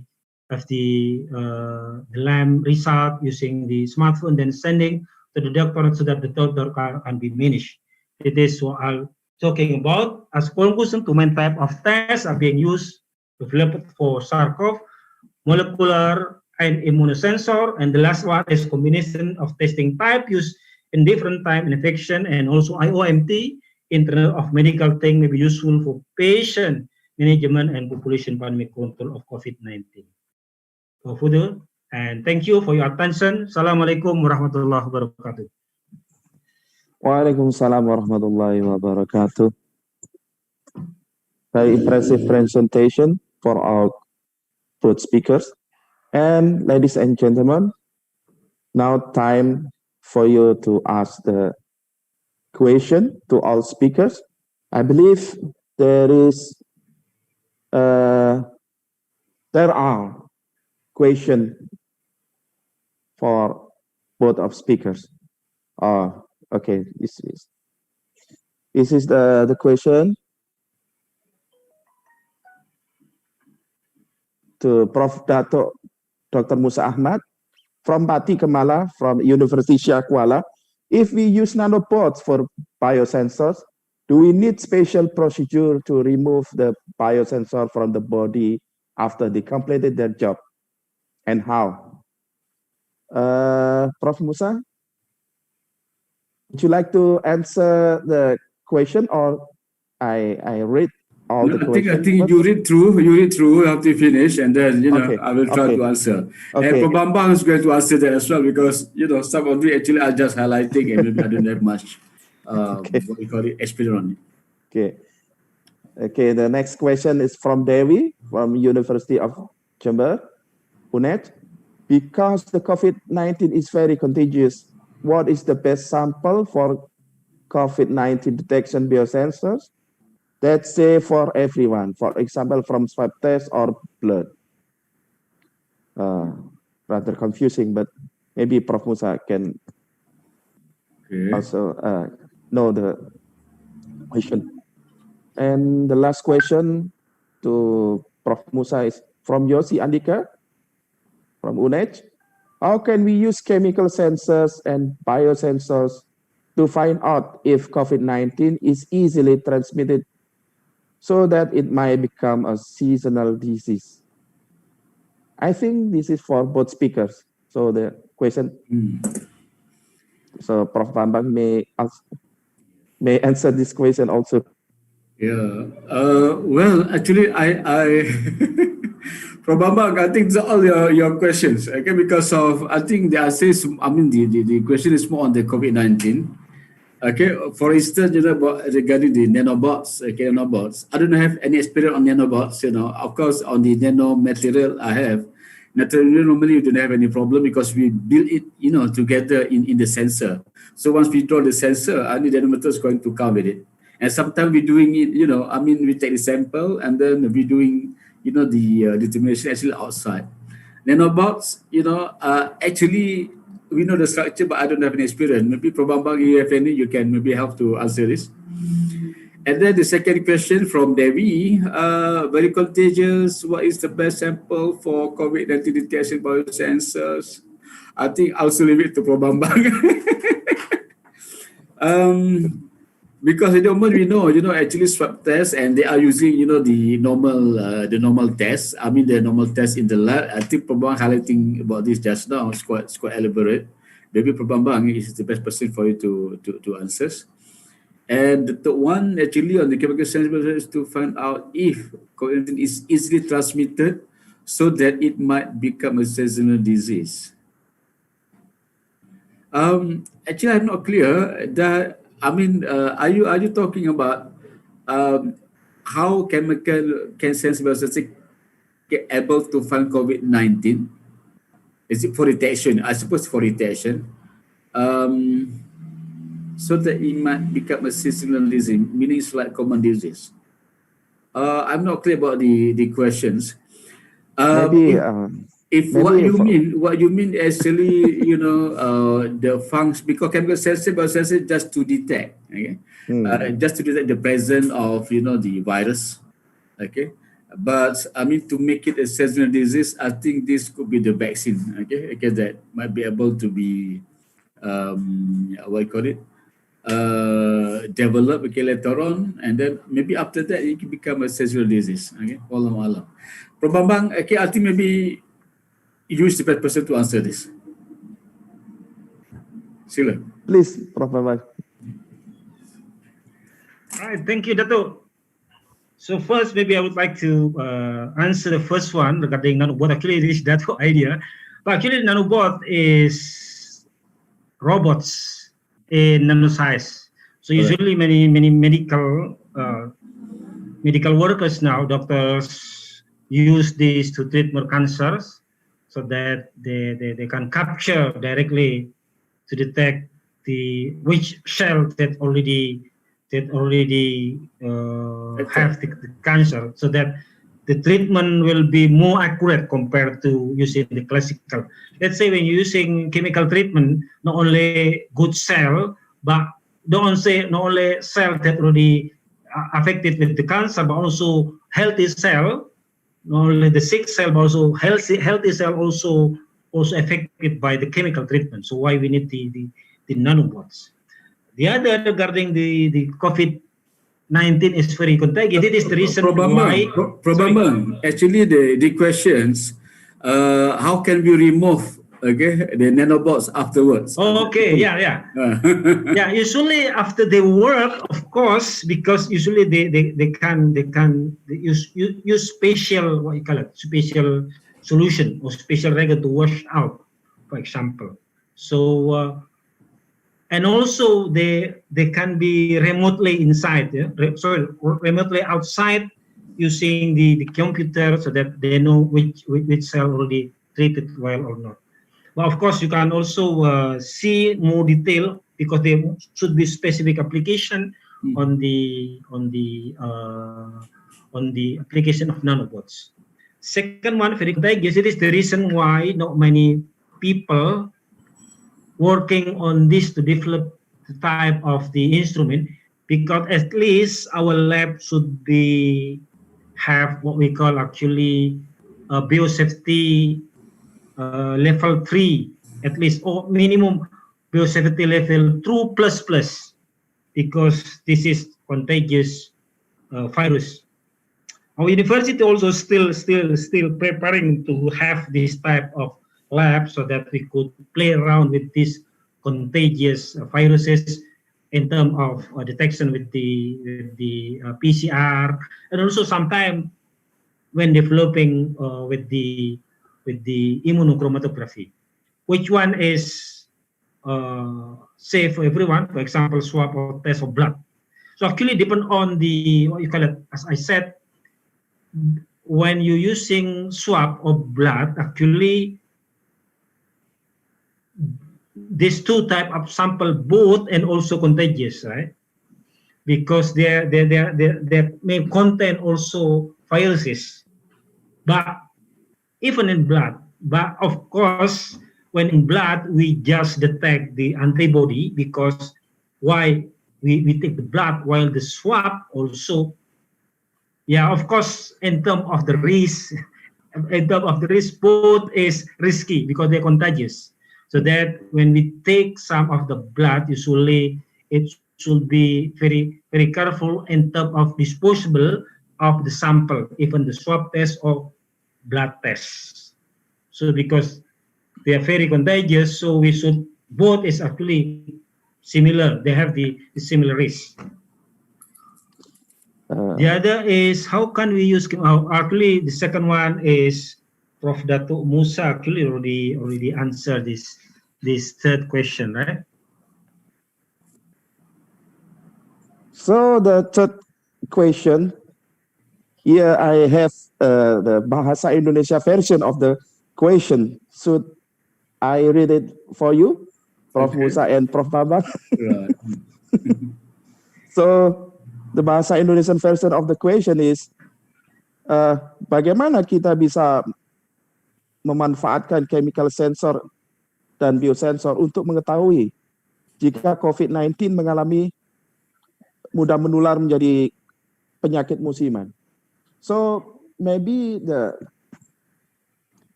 third question. I think so. If regarding this is as the analyst, we just provide the data to the doctors, right? And then the doctor will be give correct diagnose whether as seasonal disease or not. But I don't think so will be seasonal disease. Even when we go with the what you call it, when we have the medicine or when we have vaccine for this, it will not to become seasonal disease, which is completely different with seasonal disease like flu, for example. It's not ordinary flu. So maybe simply to say that a chemical and biosensor can be used as a COVID-19 detector, whether in rainy season or sunny season. So maybe. Yeah, I think Pak Abrun, I think that one could be possible because biosensor and chemical sensor, I mean, the main purpose is actually to detect the virus. Yeah. Okay, I mean, to change it to become seasonal disease, that actually another story. But once it's been converted, from easily transmitted to become seasonal disease, I think sensor can detect. I mean, the before and after, but. I mean, sensor cannot transmit or cannot convert, the COVID-19 from easy transmit to become seasonal disease, cannot. Okay, because we need vaccine for that. But hello, Pak Brun. To detect is okay. Yeah. Okay. To detect the virus. We can. I think it is clear. So we can continue to other questions. Okay. This question from Dr. Niken, Fakulty Farmasi Mula Warman. How to increase the accuracy of the biosensor to detect viruses? And then the second question from Dr. Puspita, UNED. Is there any SARS-CoV-2 biosensor detection method that has sensitivity and accuracy close to real-time PCR? Maybe this question can be answered to all speakers. Silakan Pak Bambang. Okay. All right, thank you, Dato'. Actually, that will help me as well to answer this both question. First, from Niken, how to increase the accuracy of the biosensor to detect crisis. First one, we should increase the sensitivity, which is actually in current based on the research that the sensitivity of current marketed immunosensor or biosensor something around 70%. Even the company already said around 90%, but in reality, when they tested, more and less around 70%. So this must be increased. While the other parameter is selectivity, which is quite good, which is 90%. Meaning, if someone didn't get in his body with the COVID-19 and didn't produce any type of the antibody referred to IgG or IgM, it will not be detected. So the sensitivity need to be increased. Of course, the production of the and the other maybe the marker. As I said, the other type we can use the chemiluminescent, which is could detect below down to one ppb, for example. Let's say will be down of the even the very small amount of the antibody still could be detected by using chemiluminescent, right? And number two is there, as I said, the other one that really close to the RT-PCR is by using lamp-based paper, or paper-based lamp, which is actually still based on the DNA. But of course, we should still need some of the devices to amplify the DNA that already extracted from the virus. It is the most important thing, the most crucial step in developing DNA biosensor for SARS-CoV-2. Maybe Prof. Musa could also add some suggestion for this. Yeah, okay, so maybe I can comment a bit, I mean the question from Dr. Niken. Because you're talking about accuracy, okay, and not sensitivity. So accuracy, basically, the difference, okay, between the measured values and also, the actual values. So the different values actually what we call as accuracy. And based on my experience, accuracy, when we develop sensors, chemical sensors, biosensors, actually can be improved. Okay, if we able basically to minimize, the error.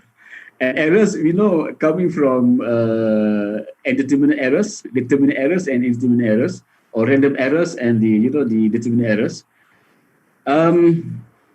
And one of the things that we really need to pay attention, basically on the metric effects, the metric effects. If you can deal with the metric effects, excellently, and then I think you should be able, to have better accuracy. And based on my experience as well, if we develop optical sensors, okay, based on colors, and at the same time, if we develop sensors, based on electrochemistry, normally the electrochemistry one is going to give better accuracy, okay, compared to the optical. Why? Because so many things that can, inside the sample, they're able, to react, with our reagent and also producing color. Even though the color is different, but some kind of interference. So if you manage, to minimize interference, I think you should be able, to have better accuracy. Okay.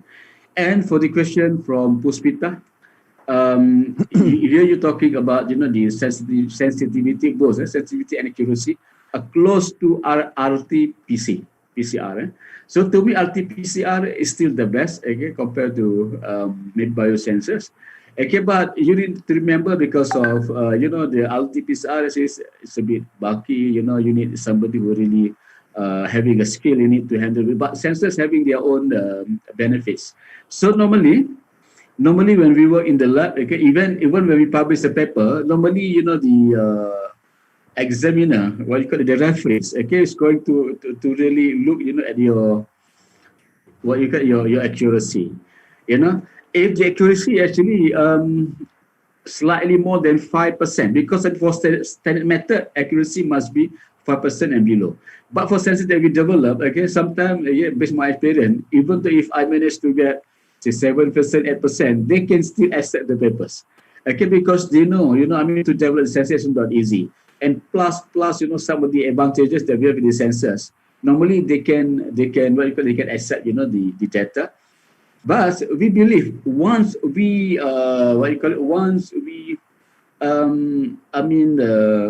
develop the sensors, in bulk or once you commercialize, normally you need to produce in bulk, isn't it? Once we do that, okay, normally we are using better instrument, and normally we can improve, the sensitivity as well as the accuracy. Wallahu a'lam. Okay. So that's all. I'm sorry that we cannot accommodate all the questions, everybody, due to the limited time that we have. So again, I appreciate both speakers. And normally in normal seminar, we can please give applause to all speakers. Excellent. Thank you. Thank you very much. Okay, Prof. Bambang, thank you very much. Thank you, Dato'. Hope to see you after the COVID-19. Thank you. Physically. Yeah, insyaAllah. After the COVID, we can have coffee together. Dengan Pak Amron, lama tak jumpa Pak Amron. Thank you, Prof. Musa. Thank you, Prof. Bambang. Thank you. So, I will remind all participants, the attendance form can be found at the chat box. So please fill the attendance box, fill the form, and then that's all. So the webinar is over. Then I can send it back to MC, Bu Endah Puspitasari. Thank you for all participants and speakers. Thank you, Pak Amrun. Dear ladies and gentlemen, now we have come to the end of this program. Gently remind the participants to fill the attendance form in the chat box. For your information, Project Implementation Units, Islamic Development Bank, University of Jember will be held more than 7 collaborative webinars same as today, and will invite more than 10 worldwide speakers in different topics and expertise. So, always check our website and our information. University of Jember, in collaboration with University Science Islam Malaysia, University of Erlangga, and University of San Carlos, will hold the 3rd International Conference on Medicine and Health Sciences, the 3rd ICMHS, in December 2020. This conference is held in conjunction with the 4th USIM International Health E-Conference 2020, or IHEC 2020. Kindly ask the interested participants to check on the website. And also on October 2020, the PIU-ISDB University of Jember, in collaboration with Faculty of Agriculture and Graduate School, will hold the 4th International Conference, Agriculture and Life Science. You could check on their website as well. E-certificate will be delivered only to the registered and attendee participant who fill in the attendee form. Dear distinguished guests, the committee would like to express our sincere gratitude and appreciation to all the speakers, the co-host, the moderator, as well as to the participants joining fully. Finally, the webinar committee would like to deliver apology for any inconvenience, and we hope to meet you again in our next agenda. Thank you. Have a nice day. Stay safe and healthy, everybody. Wassalamualaikum warahmatullahi wabarakatuh. Waalaikumsalam warahmatullahi wabarakatuh. Thank you. Okay, assalamualaikum everybody. Time to leave. Waalaikumsalam warahmatullahi wabarakatuh. Thank you very much, everybody. I should leave now. Thank you. Thank you, Professor. Thank you, Prof. Bambang. Thank you, Datuk. Thank you, Pak Amrun. Thank you, Bu Zida. Prof. Bambang, apa kabar? You are most welcome. Kabar juga, Oku, Bu Ika. Iya Pak, iya Prof. Thank you semuanya. Apa kabar Pak Musa? Oke. Bahannya nggak bisa diambil Pak? Bahan apanya? Seminarnya? Prof. Bambang? Oh, bisa-bisa. Nanti dengan panitia. Insya Allah dikirim. Oh iya. Oke. Terima kasih Prof. Bambang. Kapan-kapan jalan ke Banda Aceh, Bambang, Prof. Bambang. Oh, siap. Insya Allah. Salam untuk teman-teman di Banda Aceh ya. Tunggu COVID-nya reda dulu. Oke. Ya.